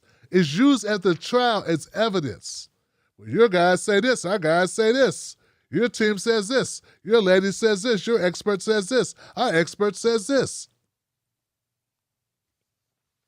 So thank you for the call, Jay. I appreciate it.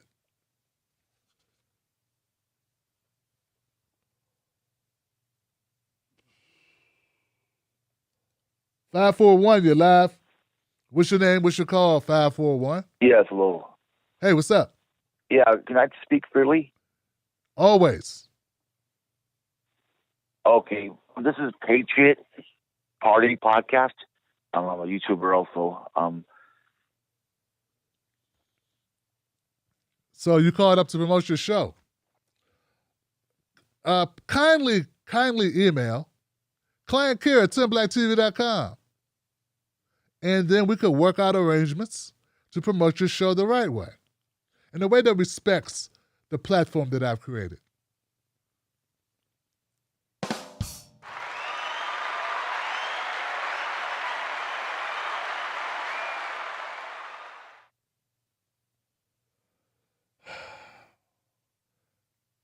Why can't we just respect each other, Johnson?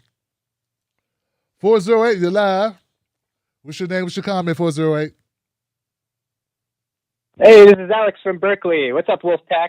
Got another one for you here today. Where are my manners? Fuck Derek Chauvin. Okay, now we can start.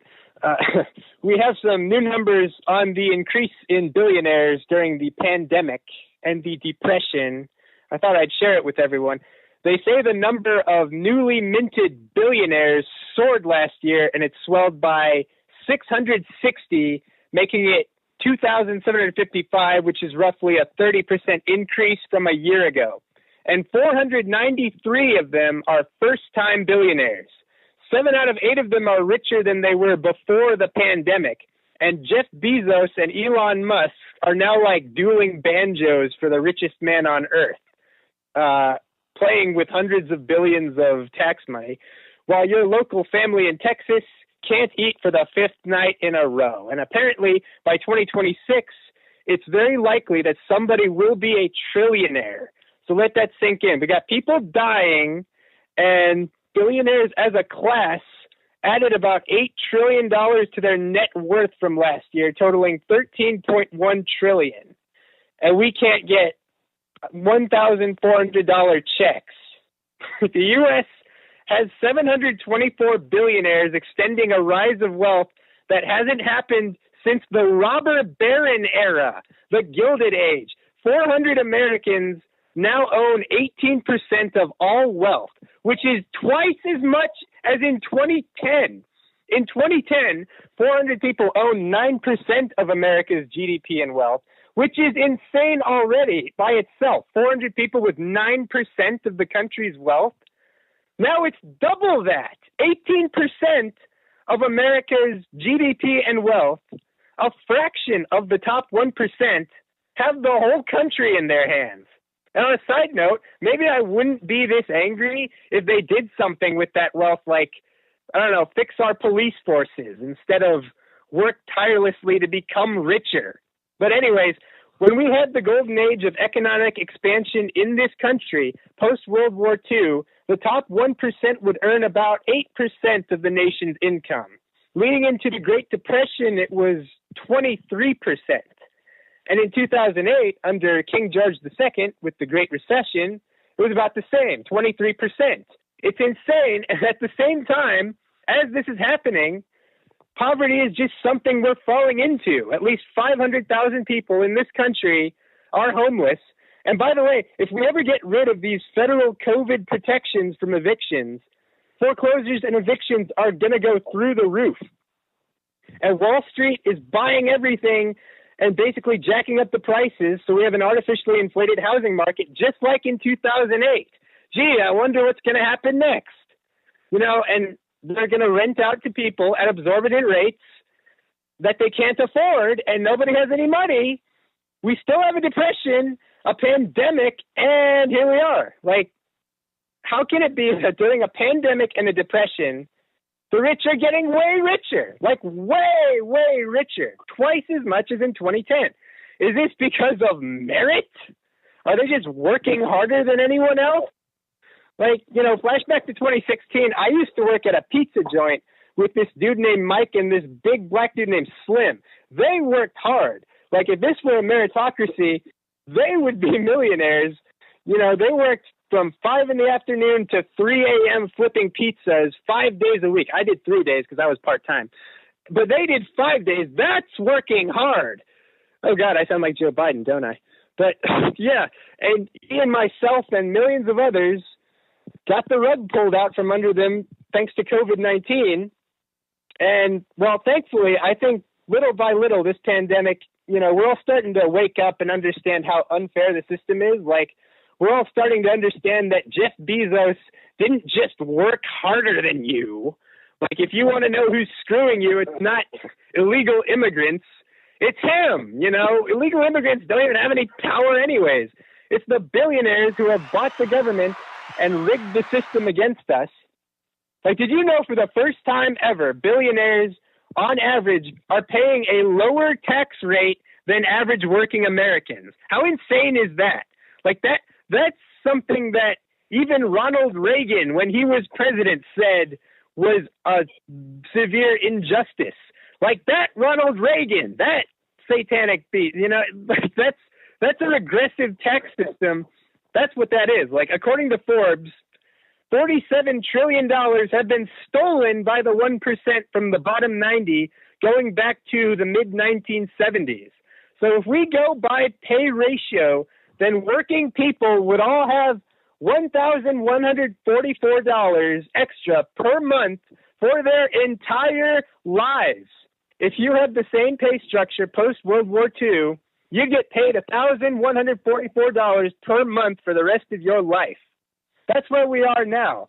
They have stolen that from you. This is not sustainable. We're looking down the barrel of yet another depression, and we don't have a government willing to ameliorate these ills.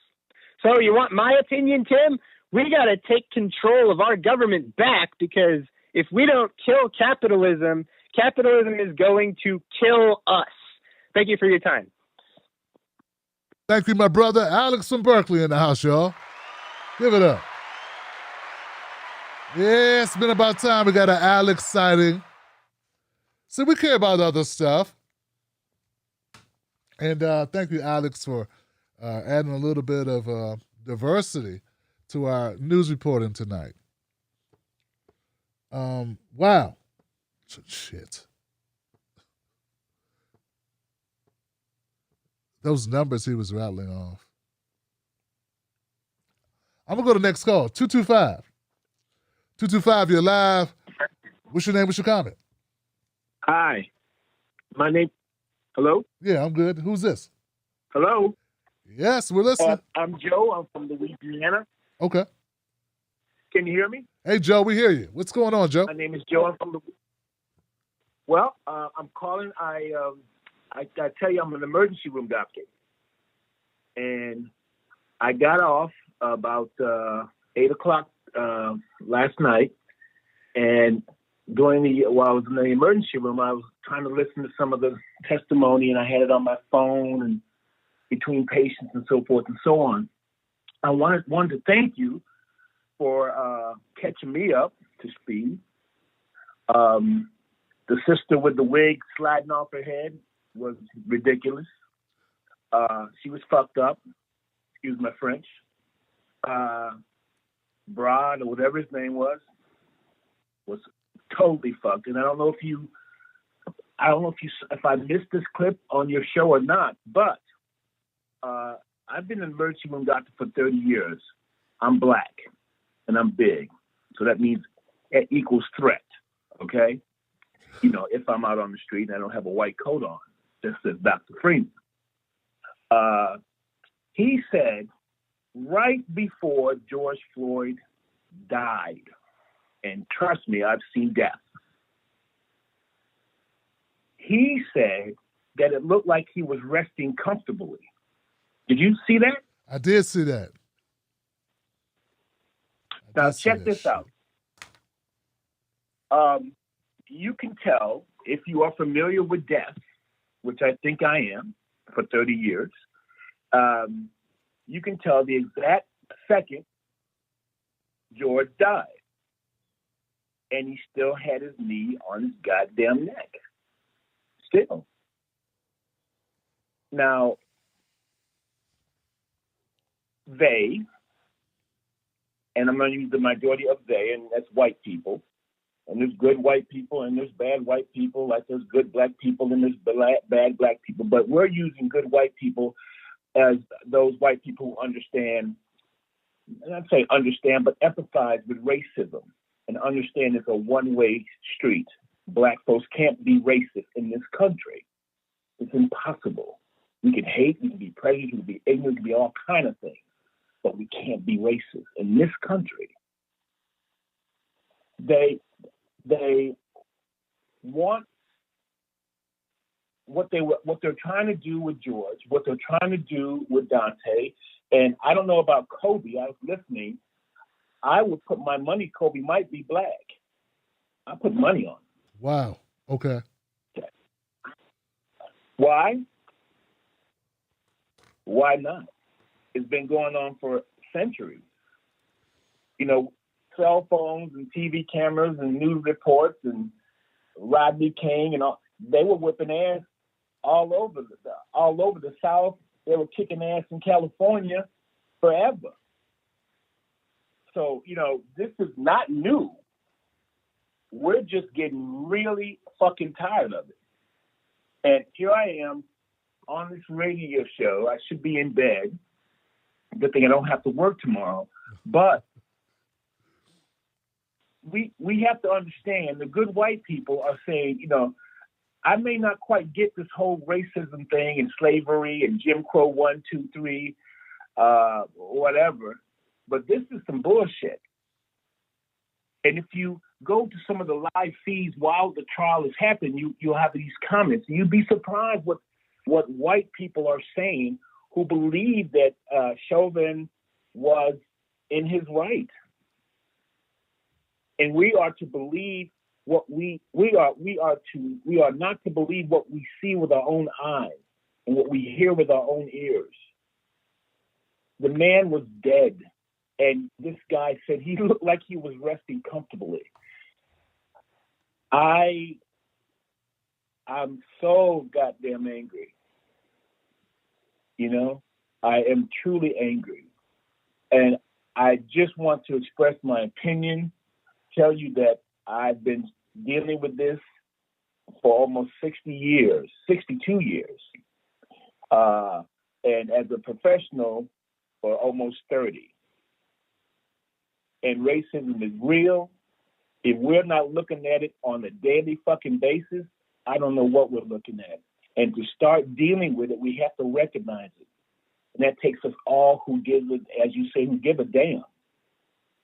And we're willing to get on a radio talk show and say, look, I'm tired of this bullshit. I'm beyond tired of this shit. And I speak as a professional in a pandemic where, it was killing black folks, brown folks, 3 to 5 times more, seen it. And I'm in Louisiana. I'm from New York. I'm in Louisiana, okay? It's something. So it's time for those who are listening, who are taking time out to get the recaps and hear you speak the truth, however it is said, to say this shit has to stop. We will not go back, period. And I'm praying. And I don't think also, let me just say this too, my man. We ain't really given the whole full picture of what this man is charged with. So, do you know the maximum that this man could get, almost slipped, is 12 years? You know that? No, the maximum this man could get. If they went murder 2 with I forgot, but it's murder 2. When it's all said and done, the max sentence is this man will get 12 years. Max.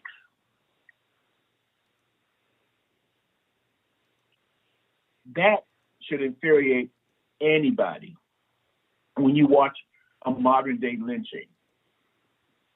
And it should awaken the hearts and souls and minds of good people and say this shit's got to end. And it's happening on a more frequent basis, or at least I shouldn't say that because I see it all the time. That's not true. But it's being brought to us on a silver platter on a frequent basis. And what is God trying to tell us? That's what I got to say. All right, brother. All right, now. I appreciate you, Joe, calling up, man, with the information. And it's, I'm looking to see now some information based on what you just said, some of the statements that you made.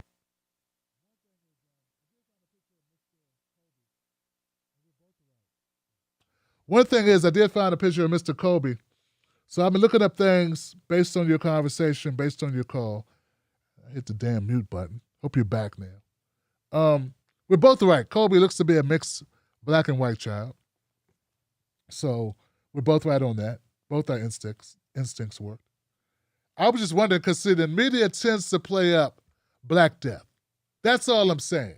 That's what made me think. Not because of the name, because only Kobe I've ever met I've ever heard of was Kobe Bryant.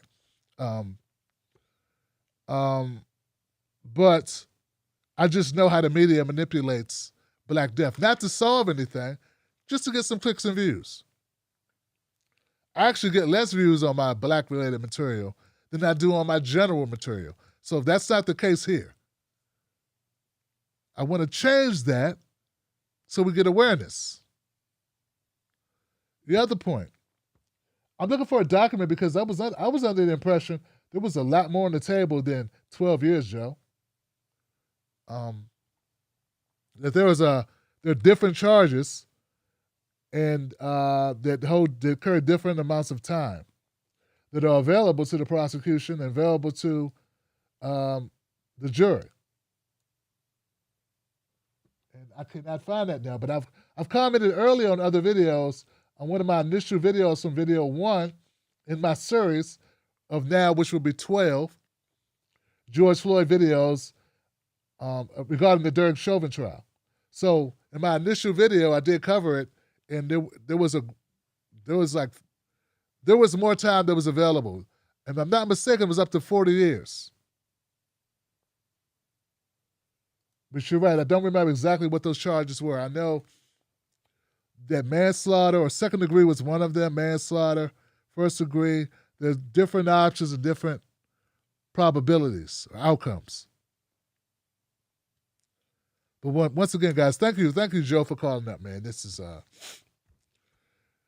thank you for putting in context with what you see every day to give us a little bit more clear understanding of what's going on. And look, if it sounds like I'm trying to shame people into covering this stuff, well, I am. Because I don't think we're going to be able to solve these problems without more people being on board. So it's not, that's the only thing. That's the only way that's why I want more coverage on it. I want more coverage by us specifically because we're the ones who have more access to the people. So we need to spread the word. But great job, Joe. Great points made. And you know, there are some people I think who are actually waking up, who realize an indictment of our criminal justice system, an indictment toward the way that we do policing, the mentality of police forces, is not an indictment of all white people. You know, it's I don't know why they're black cops, they're Latino cops, they're Asian cops, they're Native American cops, they're cops of all. Blue is not a skin. It's a profession.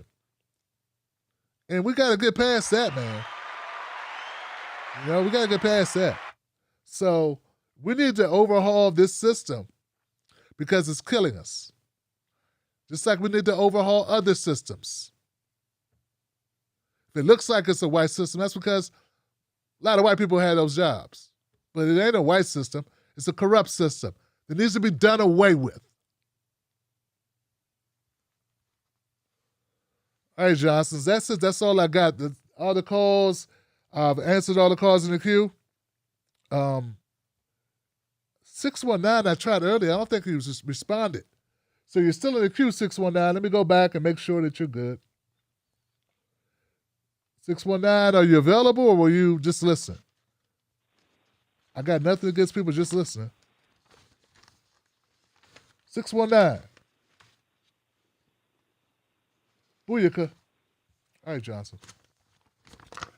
That's it, guys. That's enough. What a night. Thank you for calling in on this late time, this late night.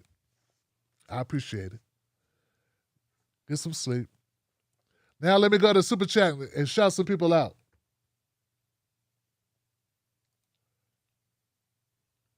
We got some people in the house, Johnson.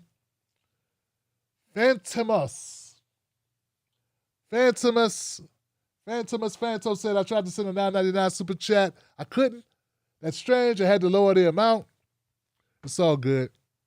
Thank you, Phantomus. Roger says, Uncle Bunga, bro, still laughed my ass off.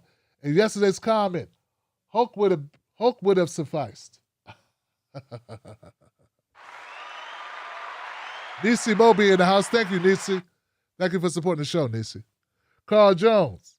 Did you hear about these celebrities pushing for reparations for ADOS? Twitter is buzzing right now. What? No, I didn't, Carl. Corey Jones. Corey, no, I didn't hear that. I will check that out. G5 in the house. G5. Zones guy. Zonest. Z honest guy. I'm in pharmacy, and if I made an oops that killed a patient, guess what? I'm accountable. And we'll be facing charges without question. Not cops, though. See what I'm saying? But I'm crazy. I focus on race too much. Man, fix these damn cops. Stop telling me what I'm doing wrong and look at the numbers. I ain't killed nobody. Cops kill a lot of people. Fix that shit. Stop looking over here. Look over there. Stop wondering why I'm upset and just look at the problem. Bill collectors don't care why you ain't paid the bill. So why should you care why I'm calling out the cops? Just look at what I'm calling out. AMK in the house. Everyone gets a bag. Riders, paid activists, parents, Benjamin Crump, lawyers from Black Man, put in the body bag. Oh, God. Oh, God. What you don't realize, AMK, and I had to look this up because I used to be like you, ignorant. I used to say, why is Benjamin Crump always taking these cases? Yeah, he's chasing the ambulances, he's doing this, he's doing that. Then I became educated because I've been in this field, and this was way before Benjamin Crump. It was another lawyer getting a lot of black cases. Then I realized those families were happy as hell to get representation. See, you don't understand anything because you don't do this. Did you hear the lady call up about Kobe? Did you think that lady would love to have Benjamin Crump as her lawyer? She would love to have him as a lawyer. What, you going to try the case? You going to bring national attention to the case, AMK? First of all, you don't even want nobody to know what your damn name is. Your mama didn't name you AMK. Mr. Thinking. Well, think about this, bro. Think about all the people who have been killed by cops that you never heard about. Then think about the ones you have. And then think about how you found out about them. Benjamin motherfucking Crump. And see, that's what I'm saying. It takes you to look at it another way. There are more people with stories than there are people to tell them, dog. Dog, you have no idea. You're not in this business, man. There are more stories than there are people to tell the stories, man. I have a little YouTube channel. And when Julie tells the mother of Kobe that she has a platform that she could tell anybody about a story, she's going to jump at it so fast, she's going to be like, yes, I've helped other mothers. They wish they had representation. They wish they had somebody with a national profile talk about their case, man. So I got to push back on you, but also educate you and educate all the other people who think what you think. You're wrong, man. You're so wrong. I'm not saying everything they do is right. I'm not saying everything. I'm vouching for everything. I don't know everything that everyone does. All I'm telling you is people die all the time and don't get any representation. No national recognition. No press. No media attention. Benjamin Crump is good for media attention, if nothing else. If that's all you get, that's everything to these people, man. So I understand your sentiment. Once again, I used to be the same way. Then I found out. Because people start writing my little channel like, hey, this happened to me. This happened to my cousin. This happened to my friend. There was a service member killed a few months ago. No one was talking about it. He was killed off like on ER or whatever. OR, whatever it is. When the service people get to go on their break and they get to go away for the weekend and whatever. He was killed with friends. Body dismembered, dog. No one was covering that story. His family wrote me, please cover the story. Please give us some attention. Please help out. And I did. I'm just telling you, dog, man, you got to live it. You got to live it to know it. But I'm not lying to you. I'm telling you, these people are grateful. It's not the same thing. Don't put a lawyer who could bring news cameras in the same vein as somebody doing a Cadillac commercial. No. These different. They may know each other, and I'm not saying everything, They may know each other. I'm not totally. They may know each other, okay? But you gotta have media coverage, bro. Next one. Kamashara. I know the difference between my Santoco carbon blade and my Santoco ceramic blade. Even after too much wine while doing kitchen prep. You can't fool me. Damn. Give it up for that. Sounds like something I don't want to get hit with. Either one of them. But I don't know the difference between your Santoco carbon blade. But one's carbon and one's ceramic, so I gotta imagine the ceramic weighs more. New phrase for the police. I'll tase you. Cops wrong side on. My bad. Not cool, Wolfpack. Not cool at all. Damn. Otis said, sending a shout out from Illinois. Got to catch some Z's, but we'll catch the remainder in the morning. I know, man. Everybody's mad. Tim, do the show earlier. I tried. My sleep cycle's jacked up. I won't be able to go to sleep till like 8 o'clock, 7 o'clock in the morning, man. 5 o'clock, then I'm up at 8 o'clock. Then I work, and then I fall out around 3 or 4 o'clock. Then I got to do research. I can't break the cycle. I try this weekend. If I can break the cycle, I will, bro. I got to break the cycle. So we get the kids up at 8, 9 o'clock. So I'm like I think that's what it is. I was doing that so long, getting the kids up at 8 or 9 o'clock. My body just goes 8 or 9 o'clock. Then I can't go back to sleep, so I start working. Then I go back to sleep around 3 o'clock. I'm so tore down, I got to go back to sleep or I can't do a good show. And then I wake up, it's 8 o'clock, and then I got 4 hours of research to do. Continue. So anybody with solutions, please email them at tim@timblacktv.com. Other than, man, do it earlier. That don't help. William McGregor in the house. What up? Left Hawaii, day 2 of the trial, and traveled to the belly of the beast to see it for myself. How bad things really are. It's bad, Johnson, real bad, and late. I'm used to TBTV over dinner.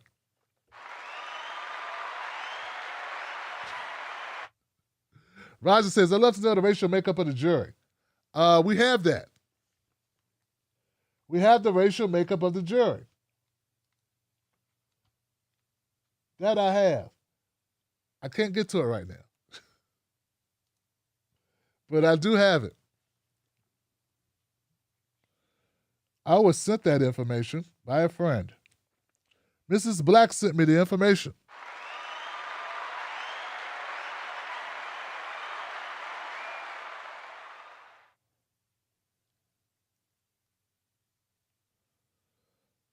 I guess I'll have to do it another time. It's spinning. How many medical examiners said Floyd died of knee? 5. 5. And I think one of them may be a, legal, there's another term for her position. Lindsay Thomas is not a medical examiner. Right? But yes, I've covered a number of physicians. The chief medical examiner, the Hennepin, the hired medical examiner, 2 private examiners. You're right. There's a number of examiners have concluded the same thing. Numerous doctors and professors or professionals of medicine have concluded the same thing. Aha. Thank you, Tim Black. Thank you, aha. Bose Einstein, last witness. You know what? I got to find that clip. Floyd was relaxing. I like to relax my foot in his ass. I mean, not literally, but you know. Initially, there would be some excessive force. And then it would just be prone contour, whatever the hell you call it. Mackenzie says, thanks for all you do, Tim. No, thank you, Mackenzie. Thank you.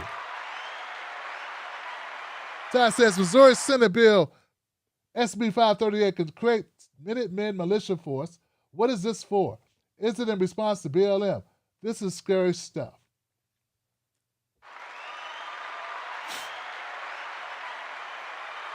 Them black people want rights. I say we give them rights and lefts. Don the Farmer's in the house. If you cannot throw money at this man, it is incredible coverage, Johnson. This is what the road to justice requires. Good reporting. Thank you, Tim Black. Thank you, Don the Farmer. Now send me some vegetables. Now, thank you so much, Don. I appreciate it. Over 50 and Fantabulous. Oh, sister. Thank you, 50.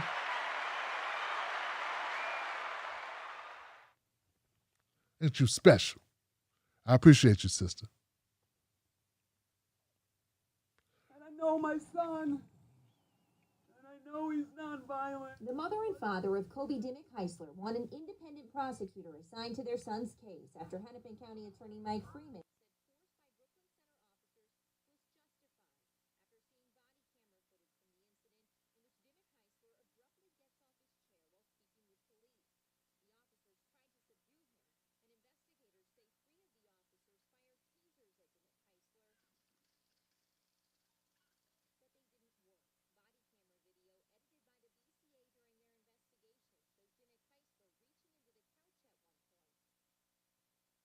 I have to look at this, Johnson. Lord have mercy. Okay, Murray Warren. I will try to. Roger, Roger said, I have no idea you changed your show to the Freeloaders or Free Riders show, Tim. It's been happening, man. They're like, ooh, this he takes phone calls, he don't scream. Let's call up and promote our show for free. Yeah, that's how you do it. Sloth Party in the house. Thank you, Sloth Party and Roger Meadows. Davey Salt. You're right, Tim. Potter flipped the safety. The safety on that Glock is in a totally different place than on her taser. Different side of her belt, specifically to prevent confusing them. No confusion. Potter is a murderer.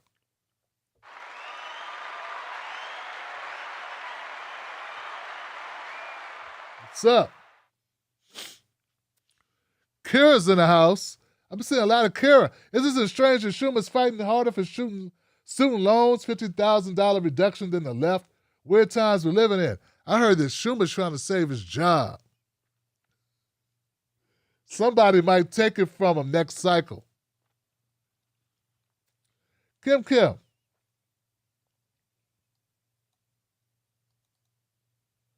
Damn. I hate when they won't show me the last comment. But here it goes. Tim, I had the same sleep cycle because I'm up watching you. Ah!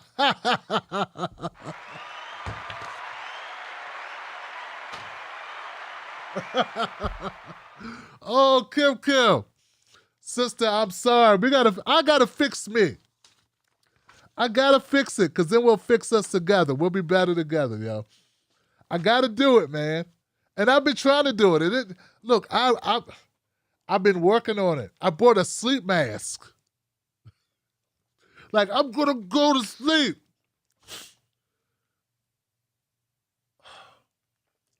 I bullshit you not. I'll be sleeping, right?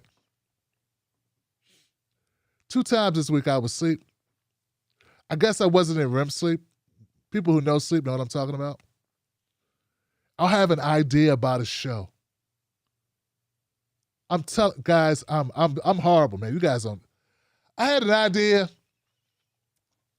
of how to do my clips, because in my dream I was doing a show in front of an audience, and there was a screen, and there was the people over here. There was a crowd, and there was a guy, and he was like, Tim Black, and I was like, yeah, I was doing, and I was doing it a certain way. I had like a cadence to what I was doing, and the crowd was loving it. And I was like, oh man, then I dreamed it again, like that dream sequence went right behind each other. And in my dream, I was still aware I was dreaming. I said, man, I just dreamed the same thing twice. The crowd loved it. Let me wake up and write this down. So I woke up and I reached for my phone. And I could barely see. I reached for my phone and I type it in. I go, aha! Then I couldn't go back to sleep.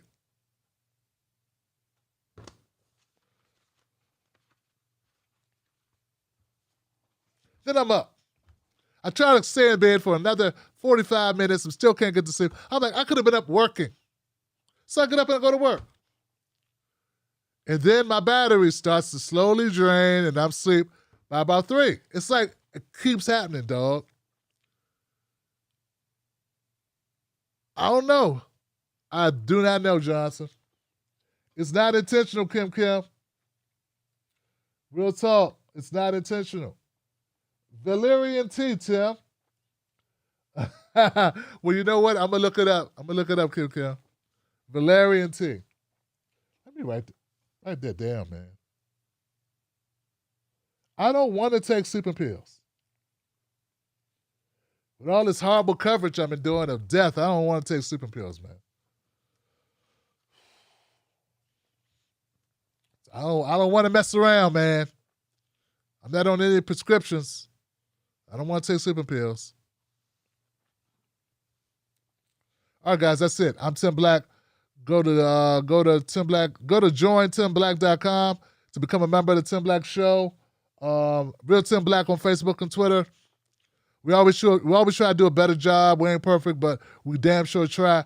So hit us up, become a member of the Tim Black Wolf Pack. It's a cool place to be. We got great people. We're all Johnsons here. That's it, we're Johnsons. And I invite you to become one.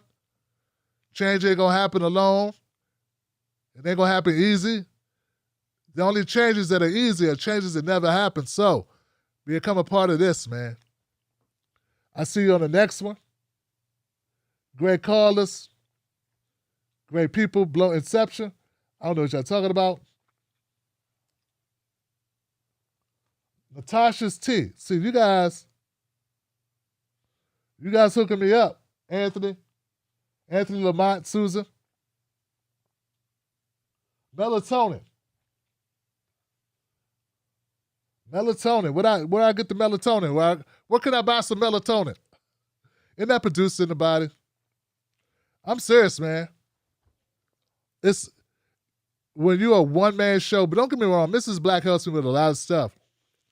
But when you're essentially a one-person show trying to run a small business, sleep is almost like, But then I have to actually do the shows. So it's like, it matters because, look how up I am. Look, this is not caffeine. This is just me. It is 3:20, and look at me. I'm DMX to the X to the dog. Get at me, dog. Look, see? I'm up. I'm not. You know what I'm saying? So, evidence that this is a problem. You know? And I know my son. And I know Lord have mercy, man. That mother's pain, the anguish in her voice. What? You could buy melatonin? I thought it was something produced in the body.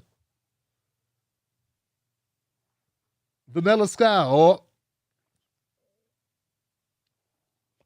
I had some chamomile,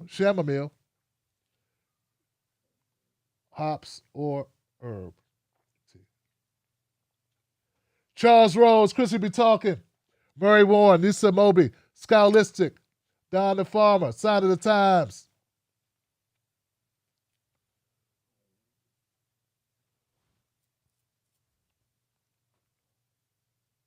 I'm going to try something, man. We got to do it. Jeanette Eastman.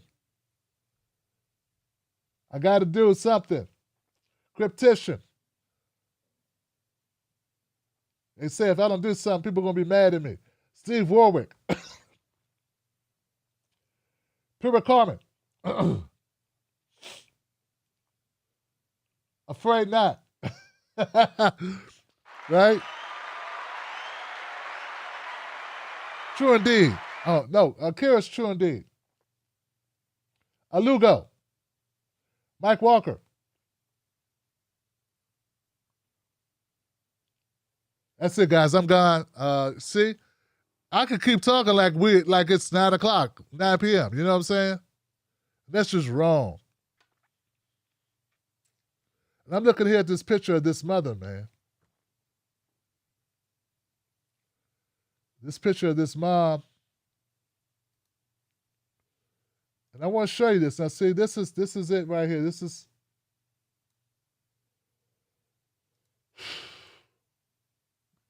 Let's bring this over.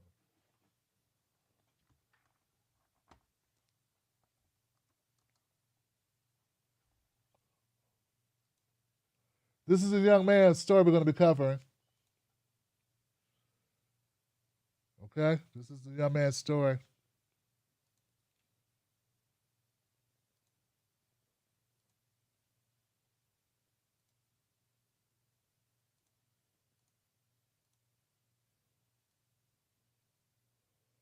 This young man right here, Kobe. Kobe DeMock Heisler. That's it. Kobe Edgar DeMock Heisler. That's whose story we're going to cover.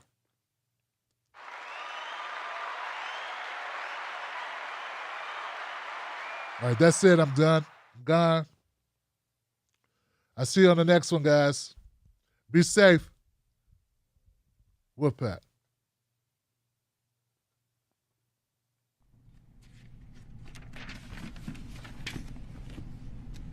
If a reasonable officer has reason to believe that a person is passed out, and a reasonable officer be trained that if that person comes to, they may be more violent? They could. Has that happened to you in your law enforcement career? It has. And is that something a reasonable officer would take into consideration in assessing whether it be a use of force or a use of prone restraint? They should take it into account.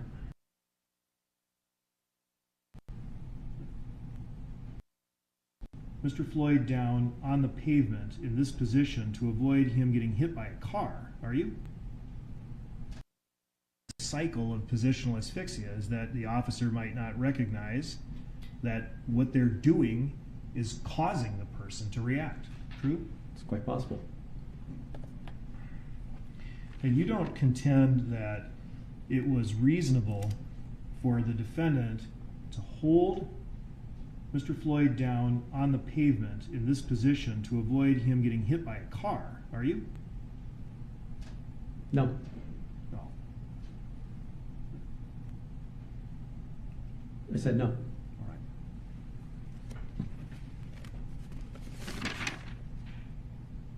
All right.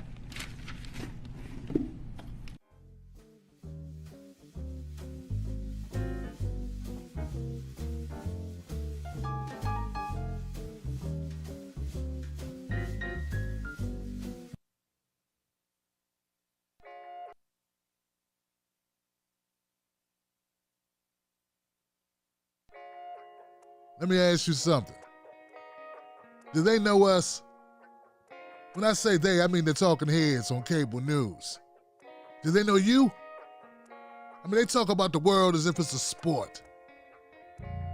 They play political games, report on our pain, rack our brain to feed the stock exchange, but do they know us? Do they know what we care about? Nope. They're too far away. They can't see us. They can't feel us. They can't relate to us. See, when you want to know what's going on in your world, trust someone who lives in your world. Subscribe.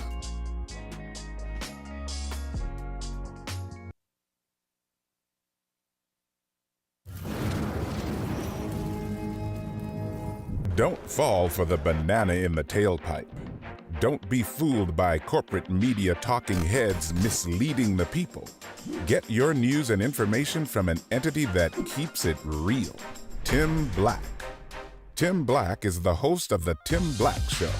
Independent news that leaves you informed, inspired, and sometimes entertained, but always in the know. Go to timblacktv.com and sign up today. The Tim Black Show is news for people who can't stand the news. See you there.